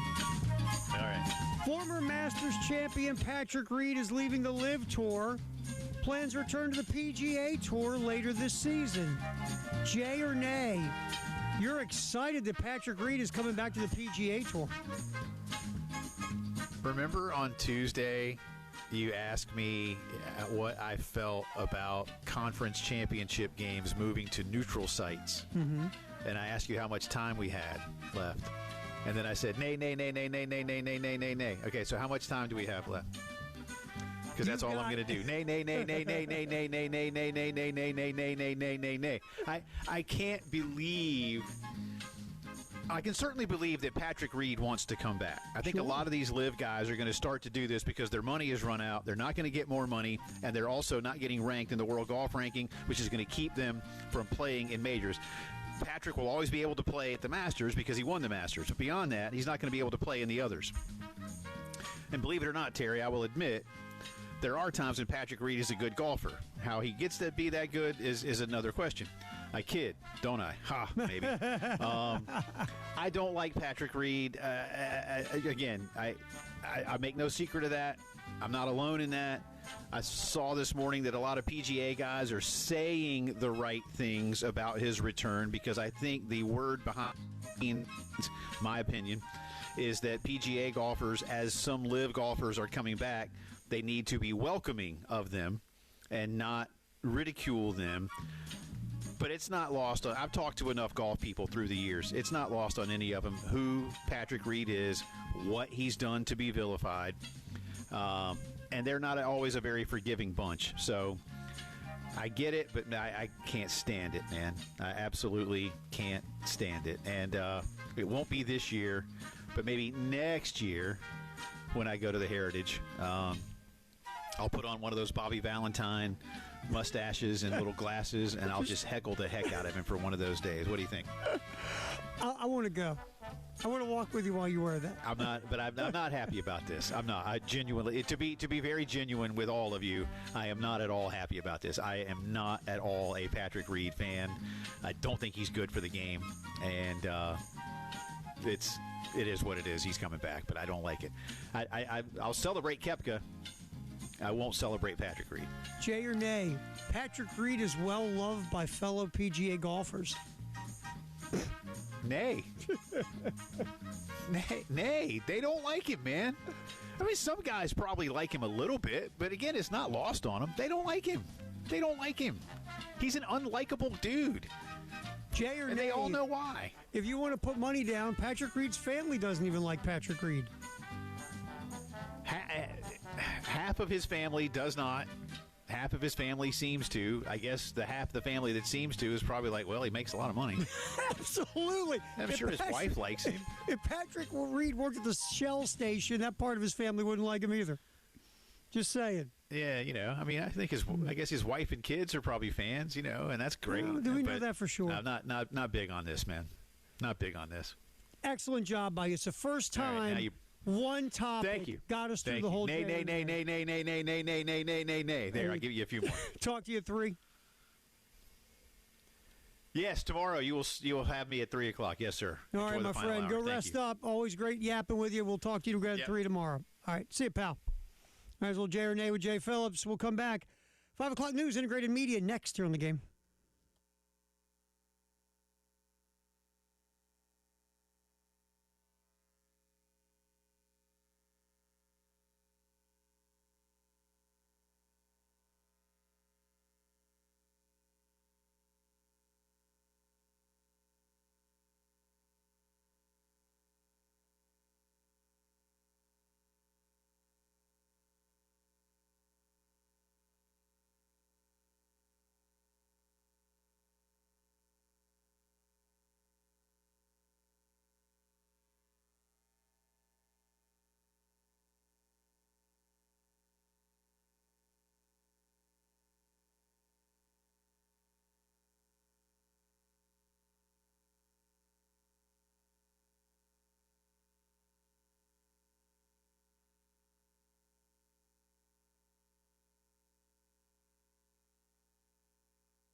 Few accidents to get to on the roads this afternoon. Divine Street near Woodrow Street, we have an accident. Also, Faro Road near North Pines and Old Tamar Road at Coon Road. That's it so far today. So nice work on the roadways. Also, we have our typical road construction to duck and dodge as you drive home or wherever you're heading to today. I-126 between Hugie and I-26. I-26 between Bush River Road and Old Sandy Run Road. I-20 between I-26, exit 64 and 65 Broad River Road.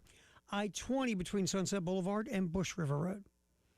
We'll get back in here. The 5 o'clock news coming back, sponsored by Integrated Media here on The Game and The Game Network in Charleston, Florence, Myrtle Beach, and obviously Columbia.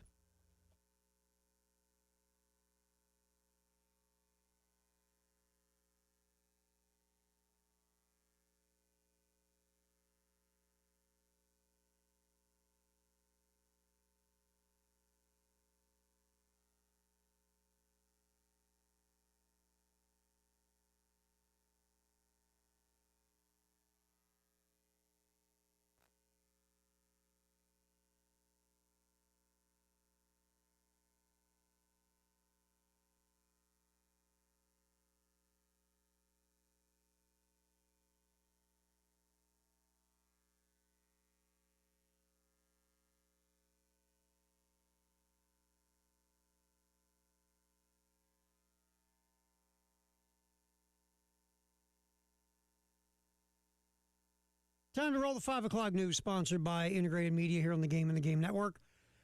Terry Ford, appreciate you hanging around with us. It was not pretty last night at CLA. We will not sugarcoat. Just not an awful performance all the way around. South Carolina outplayed, outcoached, out-mascotted, out-cheerleaded, out everything. Florida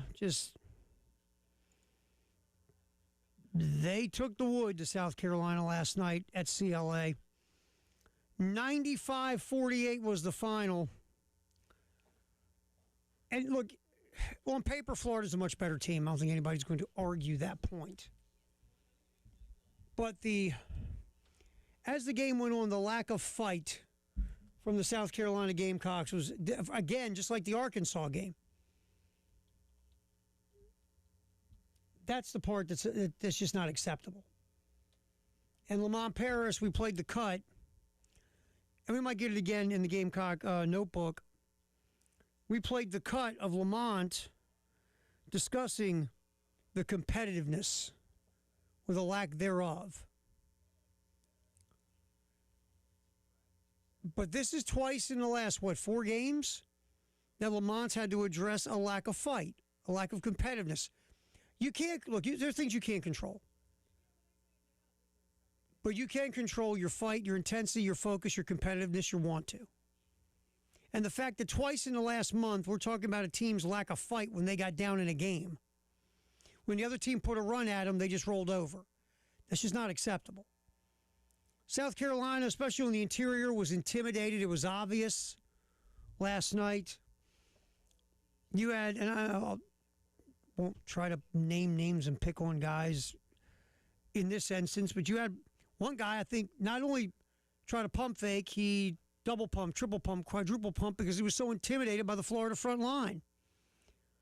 South Carolina didn't go strong to the rim. One of the first things I learned playing youth basketball was we had a coach take it strong to the rim, be a man at the rim. He used to call it weak sauce. Don't bring that weak sauce in here. Don't bring that weak sauce to the rim. Be strong, be a man, go to the rim. South Carolina didn't do that last night. The Gamecocks, 6 of 18 at the rim last night, and 1 dunk. Florida last night, 22 of 28 at the rim, 10 for 10 in dunks.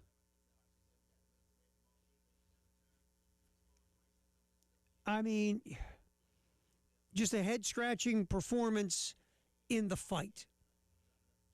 I mean, South Carolina started with the fight, but as the game wore on and Florida started to get a little bit of an advantage, the fight just seemed like it drained out of most of the Gamecocks. Not Eli Ellis. We'll get to that this hour. The freshman played his butt off. He was fighting. Others, it seemed like the fight just drained out of their body. They looked around saying, we can't beat these dudes. They're really good. And it ends up being a historic loss for South Carolina. Speaking of Eli Ellis, here is Lamont Paris postgame talking about the effort of the freshman and also the rest of the team. No, he was aggressive, that's for sure. And he needs to be aggressive. He needs to be aggressive. And so that was good to see. He got around the basket and finished. He made some good hard attacks off the dribble. Made a couple of shots. And to some degree, that's part of his game. Is once he gets it going, there's going to be a moment where he's testing to see how hot is. And you live with a little bit of that. Yeah. But that was, you're always trying to take some sort of positive away. That may be one. The other one, it's hard to play in those moments like that. But a couple of things. Eli Sparkman comes in and he does a couple of things, passes that were struggling in some ways with some guys, some accomplished players to make those same passes. It just makes you wonder what it looks like for him to get in there. So anyway, we got to get back to the drawing board. That's obvious. And I was shocked at the level of fight was so low, so quick to pack it in once a couple of things in the second half went south. Just quick to pack it in, and that's, again, that's not a good characteristic. No, it's not. Because, what's that? When they're going to get tough, the tough don't roll over. And you got to fight. But I think a lot of this, and I could be wrong, so I'm not hanging in the locker room, is just, this is a collection of players that have never been asked to step up in certain roles. These are guys who are all just role players. Sharmajans, Knox, Michi, Elijah Strong, Esakondo. A lot of these guys, Miles Studi, they've been role players on teams. Michi was a role player a couple years ago when South Carolina went to the NCAA tournament. He wasn't like, the quarterback of that team was Talon Cooper. The best player on that team, ability-wise, was a freshman, Colin Murray Boyles. Michi, if you look at the stats, might have been the second leading scorer or something of that nature. But Michi wasn't asked to be the dude. B.J. Mack had games where he was effective as a stretch four. It was more of a balanced type lineup. You have a bunch of guys. Michi's not a point guard. He's not. He's not a pass-first guy. His shot selection can be questionable. He's very inconsistent. He gives effort. There's want to. There's moments he, will go on a heater, but there's moments where he can shoot you out of a possession with questionable shot selection. Sharmajans is a guy you watch him, you go, well, that guy's got some skills. But I feel like he's got skills to a certain level, but if you ask him to go to the next level, that's when there's a problem. Could it be a confidence issue with Sharmajans? Sure. Or it could be this is just who he is because he's always been a role player. Kobe Knox, same thing. These guys are just, you have a lot of role players on this team, strong as well. And you bring them all together and you're saying, okay, now I need you guys to be more than you've been. And they just haven't been able to do that. None of them. And I think that's the thing. And yesterday, you need somebody to stand up and take over or settle this thing down, and you don't have guys who've ever done that before.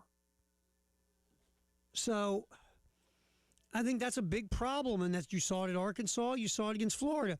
You saw these guys like glassy-eyed going, oh, my God, these guys are really athletic. Wow, they're really good. Yeah, and now you got to fight with them for 40 minutes, and you got to keep fighting with them. So I think that's part of this deal as well. But Eli Ellis, thumbs up, tons of effort last night in that loss to Florida. We'll hear more from Lamont Paris in the Gamecock Notebook. All right, this Bill Belichick thing has gotten even more interesting. Jay and I were talking about this bottom of last hour, where one of the voters, Vahe Vigorian, a columnist for the Kansas City Star, said the reason that he didn't vote for Bill Belichick is he gave his maximum allotment of votes, 3, to decades-old players who have been long deserving of induction and might not be on the ballot next year. Roger Craig, running back from the San Francisco 49ers, L.C. Greenwood, defensive tackle, Pittsburgh Steelers, and quarterback Ken Anderson from the Cincinnati Bengals. That's why Vigorian did not vote for Belichick, thinking, well, Belichick will get in next year easy. I want to vote for these guys who I think deserve to be in. But Gregorian said, yeah, look, I know this kind of, goes against what I did in my vote. This might contradict me, but Bill Belichick should not have to wait. And no, he shouldn't. He should have been voted in first ballot. And look, I get what Vigorian's doing. I do. But that's not the way you should do this. You need to vote who deserves to be in, the best guys. And that means, look, some guys fall through the cracks. Does it suck? Yes, it does. But on that ballot, to me, it is not even a conversation. Bill Belichick is not a first ballot Hall of Famer. That's the vote. And then you go from there. You just do. And speaking of folks talking about this, Bill Polian, the former GM of the Panthers, Bills, and Colts, a guy who was talked about as maybe leading the charge for people not to vote for Bill Belichick for the Hall of Fame, defends this whole situation on Sirius XM. All right, thank you. I wrote this out, so I'm reading from the statement. I voted for Coach Belichick in the Hall of Fame selection meeting. The Pro Football Hall of Fame has confirmed that fact through the auditors of the selection process. Again, I'll state that I never said that I believe that Coach Belichick should, quote, wait a year, close quote, for enshrinement. This has been confirmed by the Pro Football Hall of Fame, numerous selectors who were in the room, and my vote for Coach Belichick. As a Hall of Fame member and selector, I realize the import of what we do. I've always tried, as a selector, to make these difficult choices with the utmost of objectivity. I've said on Sirius XM Radio and numerous other media outlets that I believe Coach Belichick to be a first ballot Hall of Famer. My vote confirms that. Okay, so Polian is saying I didn't pull any of this, what my aunt would call shenanigans, and try to get people not to vote for Bill Belichick because of Spygate and Deflategate and all the other gates or whatever. So he's saying he did vote for Belichick, and he did not try to persuade folks not to. It'd be nice to hear from the other 10 folks who didn't vote for the hoodie. All right, so the Hall of Fame, the Pro Football Hall of Fame, who has nothing to do with this. I mean, it's where, obviously, the voting, you go into the hall. The Pro Football Hall of Fame puts out a statement on media reports related to the Hall of Fame's class of 2026. Pro Football Hall of Fame understands and respects the passionate reaction of many fans, media members, and enshrinees to the hall itself in light of published reports regarding the voting results of the 2026 draft class. Each year, the hall reviews the selection process and the composition of the 50-person selection committee. If it's determined that any member violated the selection process bylaws, they understand action will be taken. That could include the possibility that such selector would not remain a member of the committee moving forward. The selection of a new class is the most important duty a Hall of Fame member oversees every year, and the integrity of the process cannot be questioned. Basically, if folks were trying to, quote-unquote, give Bill the business, and it's found out to what level you decided to, quote-unquote, give Bill the business, then there might be a problem. And you might lose your seat as a selector of the Hall of Fame. Now, again, what you can prove, what you can't prove. It would be nice to hear what the other 10 folks, the reason they did not vote for Bill Belichick. Again, I'm sure some of them, there was a personal axe to grind in some way, shape, or form.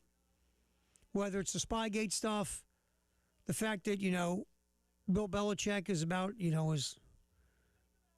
as huggable as a cactus, except if you're his young girlfriend, and just the idea that you didn't care for him. Whatever. But there are, I think, a few, like Gregorian, the Kansas City Star columnist, who said, Bill's going to, everybody else is going to vote for Bill. I'm going to vote for Roger Craig and a few of these old school guys who might not get in. But you just can't do it that way. That's not the way this process is supposed to work. I get what you're doing. I understand the nobility part of it, but that's not the way this is supposed to be done.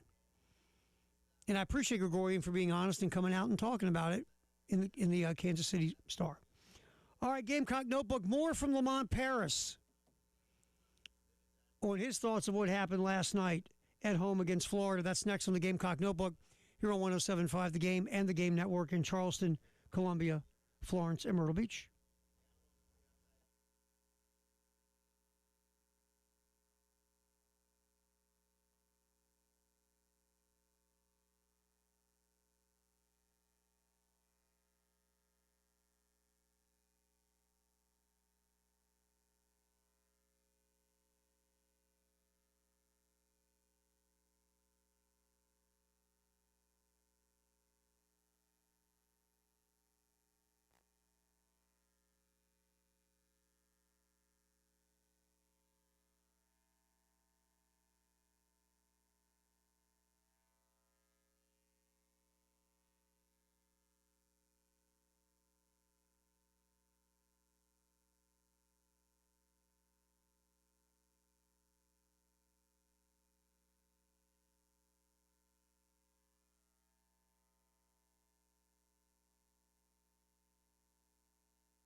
All right, Gamecock Notebook. We're going to hear from Lamont Paris, but also we're hearing from you, checking our social media platforms.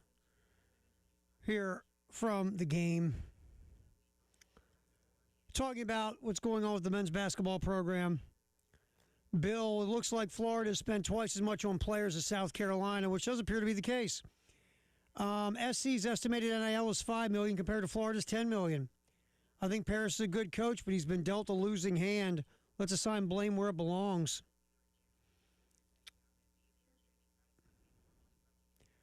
Also, the talent issue seems to be part of an issue that has stemmed from a much more serious issue. I'm sorry, but compared to a lot of other programs in the athletic department, men's basketball seems to have been treated like a redheaded stepchild since Eric Hyman left.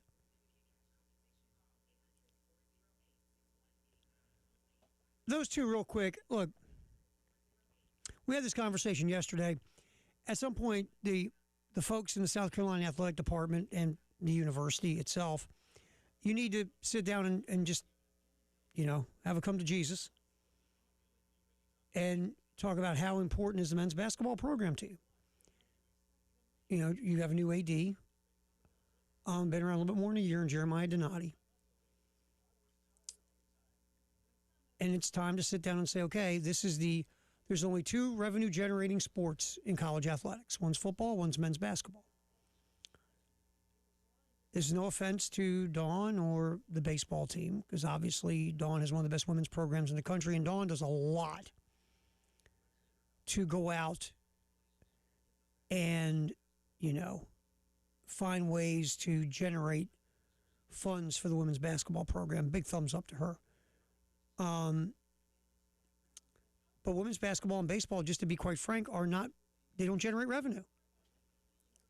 You want them to be good here. There's pride in women's basketball and baseball here. Men's basketball is a revenue generator that just feels like, for my time here, has been looked at with that shoulder shruggy guy. And it's a potential revenue generating program. And when you're looking to make money in any way, shape, or form, it's proof that men's basketball generates revenue in this country. And you've just got to sit down and say, okay, do we want to put more importance, financial backing, and focus on being a consistently solid, at the very least, men's basketball program? But you have to spend the funds, and they have to be spent correctly. And then your question is, if this continues the way it is, A, do you want to spend the money to be good?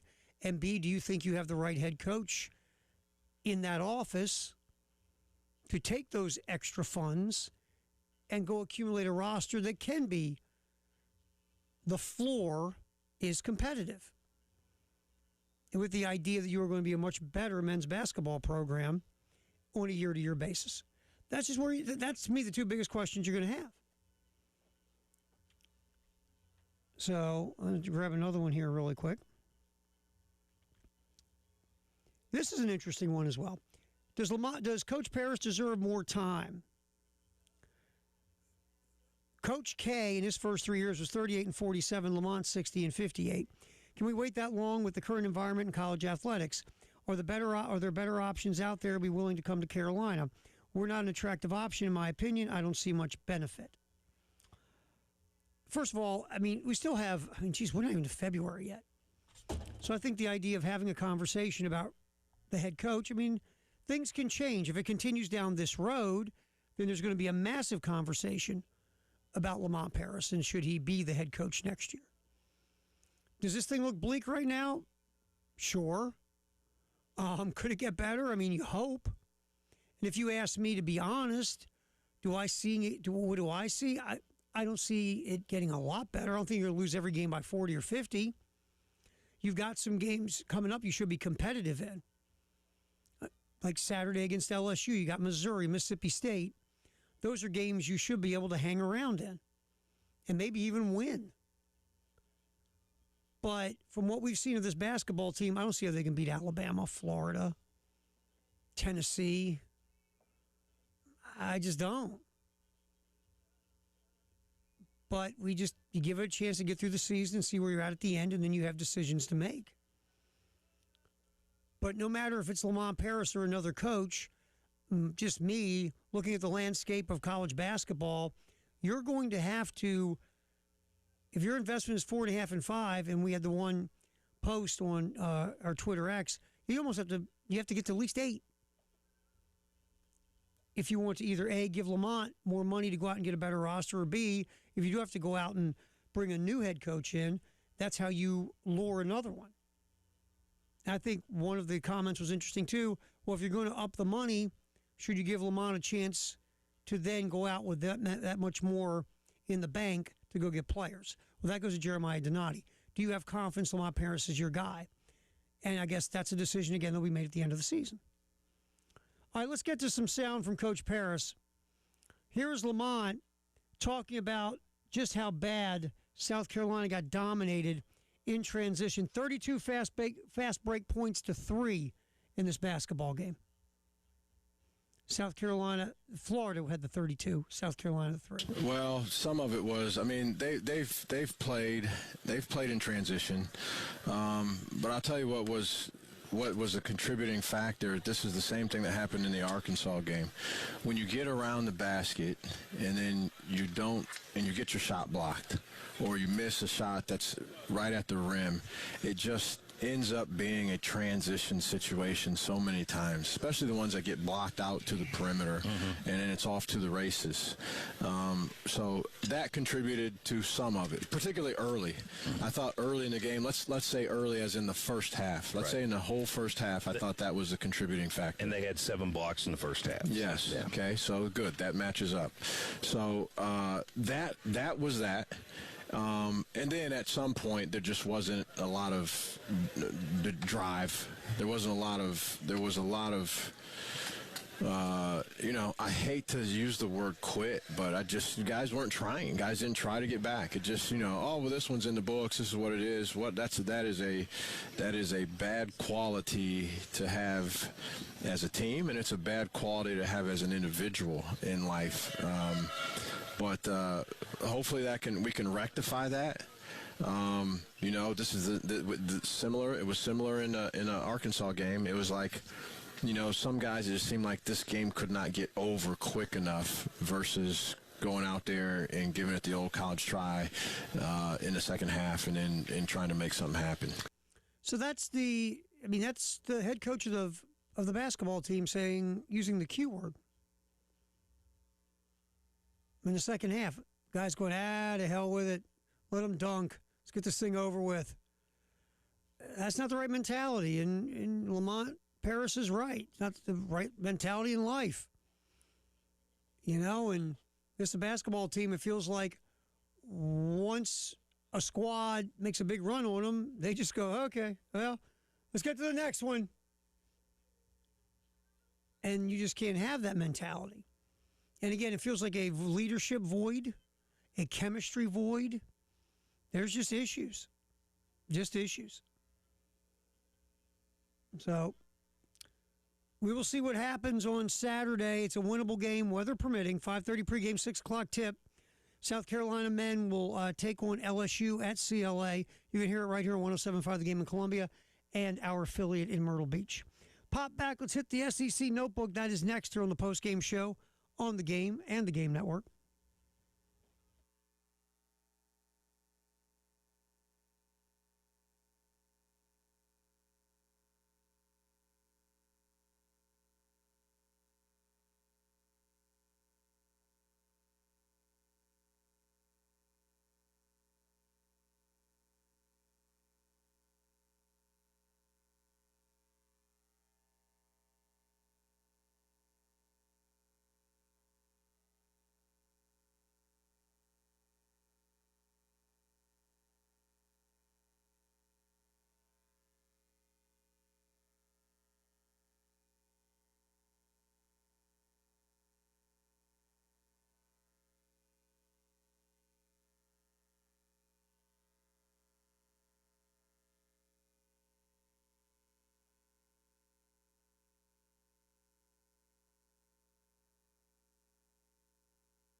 Quick check on the traffic.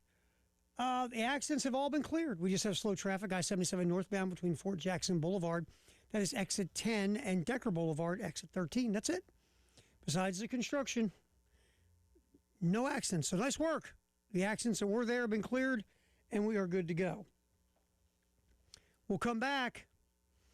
A drive around the SEC, a survey done by Seth Emerson in The Athletic about the SEC, and a couple more of your comments about the state of South Carolina men's basketball. That's all coming up next on our drive around the SEC on the postgame show on the game.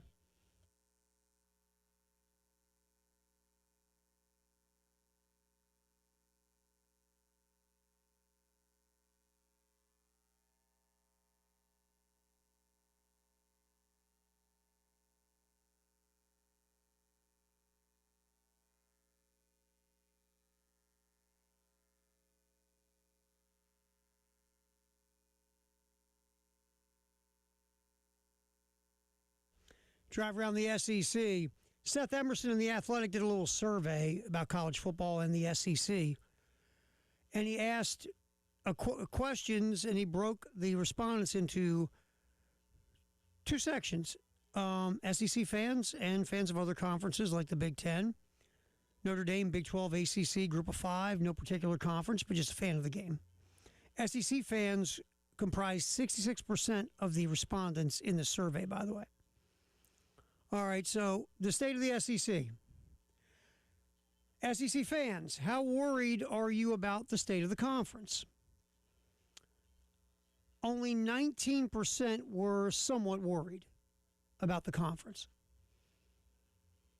A lot of SEC fans think this whole SEC it's over narrative is not correct.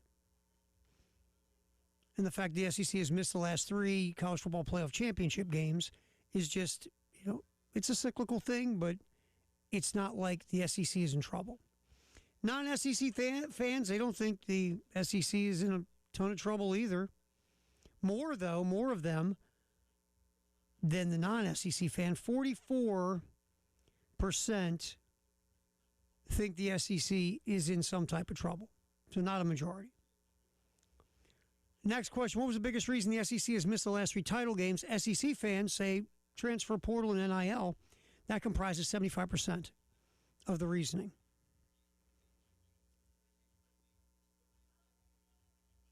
How have your feelings about the health of the SEC changed since last year? 55% said haven't changed, same. 40% did say it got worse. And then the respondent said, rank the SEC programs according to how you think they will do over the next 5 years. Number 1, Georgia. Number 2, Texas. Number 3, LSU. Number 4, Alabama. Number 5, Texas A&M. South Carolina came in 13th on this list. Just ahead of South Carolina was Vanderbilt, Missouri, Auburn, Tennessee, Ole Miss, Florida, Oklahoma. So South Carolina's ahead of Kentucky, Arkansas, and Mississippi State on this list. So that's a little bit of a survey that was done by Seth Emerson about the state of the SEC. All right, I want to get to a comment, and thank you for all the comments about the men's basketball team. Another comment, if you spend the 15th, if you are number 15 in the amount of money spent on the program in the SEC, you deserve to finish number 15. Very interesting. Another one, as a Gardner Trust member, this is unacceptable and putrid, but $5 million for this performance is sickening. And again, I understand you look at the $5 million number and you go, man, that's $5 million. But again, that's near the bottom of the SEC in money spent. Now, we can say, was this money spent well? I mean, that's a conversation. If we knew how much NIL was spent on every player, we could say, okay, well, I just spend that much on that guy. Or if we saw how money was spent on other players in the portal, there might have been other players you could have got for the same price that are better. But we don't know all that stuff. One thing, though, and I thought about this today. Another issue, and this is not the only reason, but another reason that this season feels like it's just been so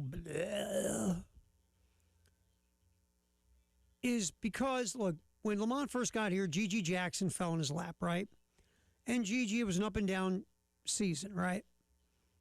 But, Gigi had a lot of talent, local kid, had some really nice moments, had some head-scratching moments. But again, remember, he was supposed to be in high school, but he reclassified. But Gigi had skills. Then you had another local in Colin Murray Boyles. Now, Gigi was a higher-rated recruit coming out of high school than Colin Murray Boyles. Boyles was still a top 80, and Colin Murray Boyles blossomed his second year. He had more opportunities, got more touches. He got better with those opportunities and touches and ended up being a lottery pick in the NBA draft. The next local in line that was highly touted was Cam Scott. We had Cam Scott here at the radio station, and he announced that he was flipping from Texas to South Carolina. Cam Scott's freshman year was disappointing.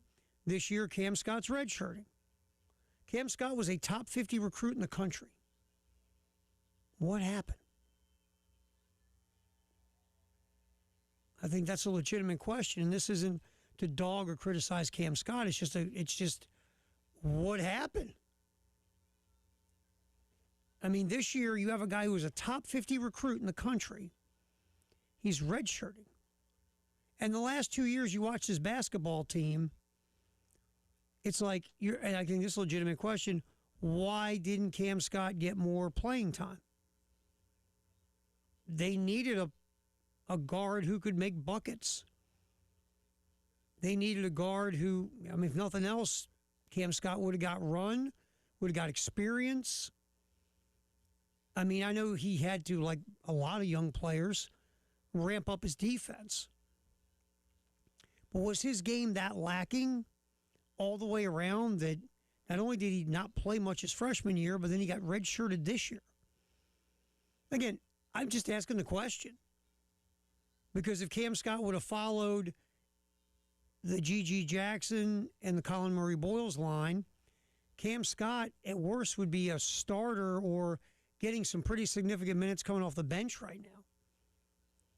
But if he would have been like Gigi and Colin Murray Boyles, you would figure he'd be the next in line to be arguably the best offensive player on the team or the offensive player with the most talent. It's just a question. I don't know. But to the other things that have gone wrong here, that is a big thing. That's gone, right now, that's just gone wrong. Hopefully it changes. We'll see. Cam Scott next year, if he's still here, that's South Carolina. We don't know what's going to happen next year. But it is a thing that, well, when Cam Scott came back, the thought was, well, he just didn't get any offers of his liking or that he thought he was hoping he was going to get, so he just stayed at South Carolina. Then all of a sudden you hear he's going to redshirt, and you go, okay, interesting.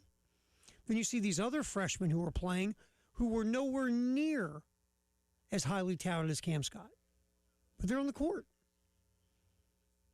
Again, I'm just wondering out loud as you and I are yapping. I don't know. But anyway, that's a drive around the SEC. Again, Carolina basketball for the men. Saturday night against LSU, 5:30 pregame, 6 o'clock tip right here on the game in Columbia and our affiliate in Myrtle Beach.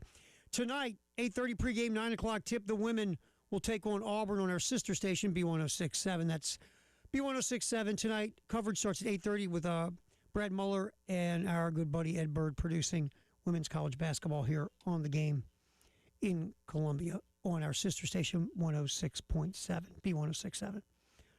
All right, we will jump back. A very interesting survey was done.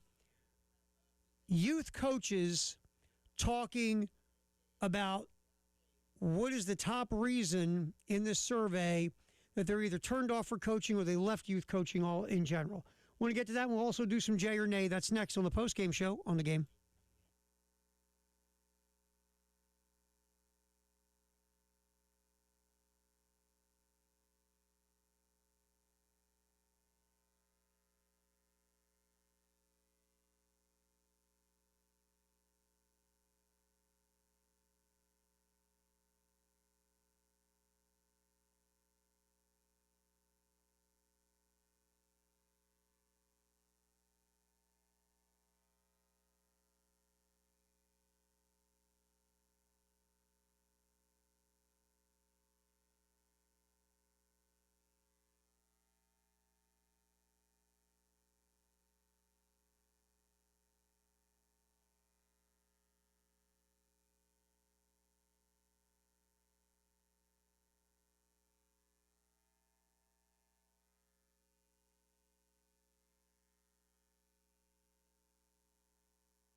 I got some Jay or Nay here in a second, or Jay versus the internet.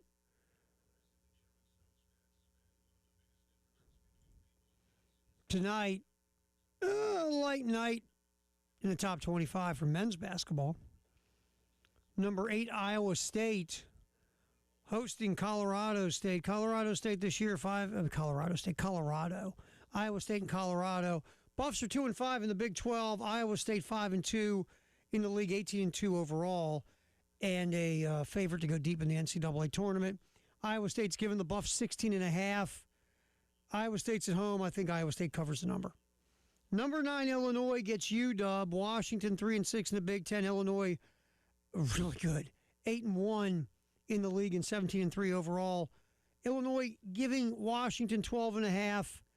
I think Washington will cover the 12.5. Women tonight, obviously South Carolina, Auburn is going on. Top 25 is packed with games for the women. You got some ranked teams. I mean, number 15, Tennessee, was undefeated in the SEC. Will host Mississippi State, who's 2-5 in the league. Tennessee, an 11.5-point favorite. I think Tennessee wins and covers. 2 ranked teams, Bama and Georgia. Number 24 tied, number 23 Bulldogs. Bama's giving a 1.5, giving a 1.5 on the road. I'd take Georgia at home. Like the home favorites or the home underdog at times. I sound like I want to act like I know what I'm doing. Anyway, number 8, Iowa goes to Southern Cal in the Big 10. Southern Cal, again, missing their best player. It's been an up-and-down year. Iowa's a 1.5 favorite. They're having a phenomenal season. 9-0 in the Big 10 are the Hawkeyes. 18-2 overall. Iowa giving a 1.5. I think Iowa wins and covers. There's a little Jay versus the internet without our buddy Jay. He'll be back tomorrow at 3 with us. All right, interesting little survey was done with youth coaches. According to ESPN, most of America's youth sport coaches are feeling burned out and fed up with verbal harassment and abuse, mainly from parents of athletes. It's according to a national survey released Thursday by the U.S. Center for Safe Sport. Now, other reasons for coaches' dissatisfaction included retirement and challenges within their sporting organizations. More than 35% responded they also experienced discrimination based on sex, age, and physical appearance from other coaches as well as parents. So basically, parents are a pain in the butt. Not all of them. Some parents are great in youth sports. They're wonderful. They're great. They're understanding. They're patient. They're logical. They don't think their kid is going to play youth sports as a stepping stone to a lucrative, high-profile, famous professional career as an athlete. But you have some who are crazy. Some who ruin it for everybody. Absolutely. I mean, you run into parents, their kids in elementary school playing ball, and they're like, yeah, my Jimmy, look at him. Gonna be a pro someday. Oh, great, Jimmy's 9. Good luck with that. Hope it works. It's just, I mean, I knew a parent, very, very nice guy too, really, really good dude. And his son was playing on my kids' like basketball team, youth basketball team. And this guy's, yeah, I got him outside three mornings a week before school. He's out there, he's running sprints with parachutes, and he's lifting weights, and he's doing this and that. And the kid was like 8. Yeah, some mean well. Some are just, they see dollar signs. Some think they want to, and some do this. They say, look, this is my kid's ticket to college, being a professional athlete. College is expensive, man. And so, I mean, I get some of it, and the play comes from a good place sometimes, but some of it's just craziness. And your parents yelling at coaches. And I remember my buddy coaches baseball, coaches high school baseball in Baltimore, and he's coached high school in a couple other states in his life. And he was coaching, and there was these parents that just were on him all the time about his kid playing more. Kid should play. He should play. He's this and he's that and he's that. You got to give him an opportunity because we think this and that and that and this. And finally one day he just brought him in, and he was trying to be nice for a while. He finally just brought him in and said, look, Mr. and Mrs., I'll just make up a name, Smith, Johnny stinks. He's on the team because he's got a good attitude and he works hard, but he's not very good. Can he get better? Yeah. He's still young, but right now he's not very good. I mean, he finally had to just give him the truth so he'd leave him the hell alone. And so I get youth sports. I do. I mean, coaching it, parents are just there. Not all of them. Again, some of them are great, but some of them, man, wow. And you'll see them screaming and yelling at officials and umpires and refs, and you suck, ref. Well, he's getting like $10 a game. Dude just got home from his day job, went home, knocked down some dinner, said hi to his family, threw on his, Foot Locker shirt, and came to officiate your kid's game because he loves it, or he loves youth sports. He's not getting rich, Chief. Why don't you gear down a little bit? Maybe pop an edible. So an interesting survey, though. And it is true. It just is.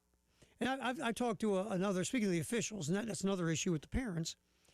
I remember talking to a guy that used to, officiate sport, umpired. He did basketball, and he just stopped.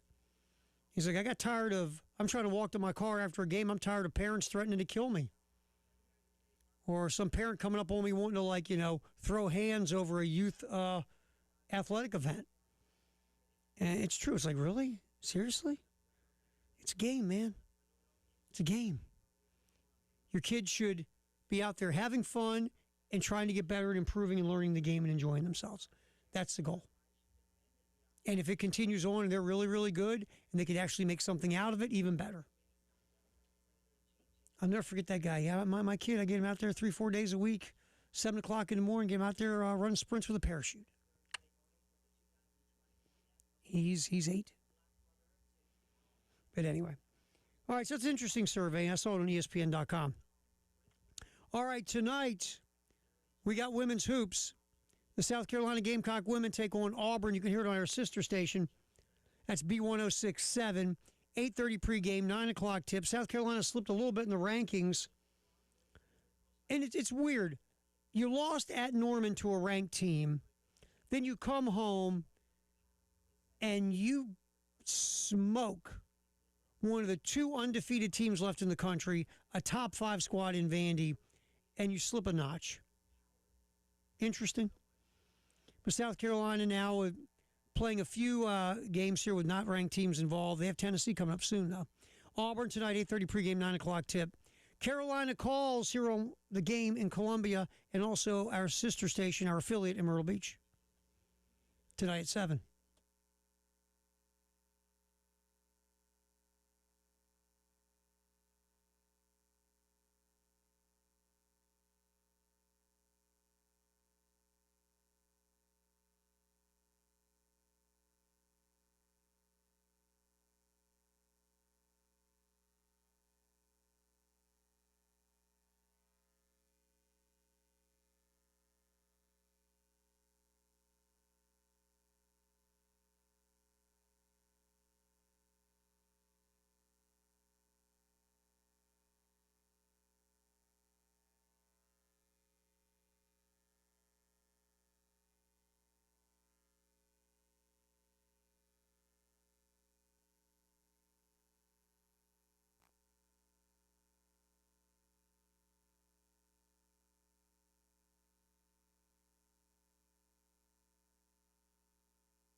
All righty, we have one accident and some slow traffic.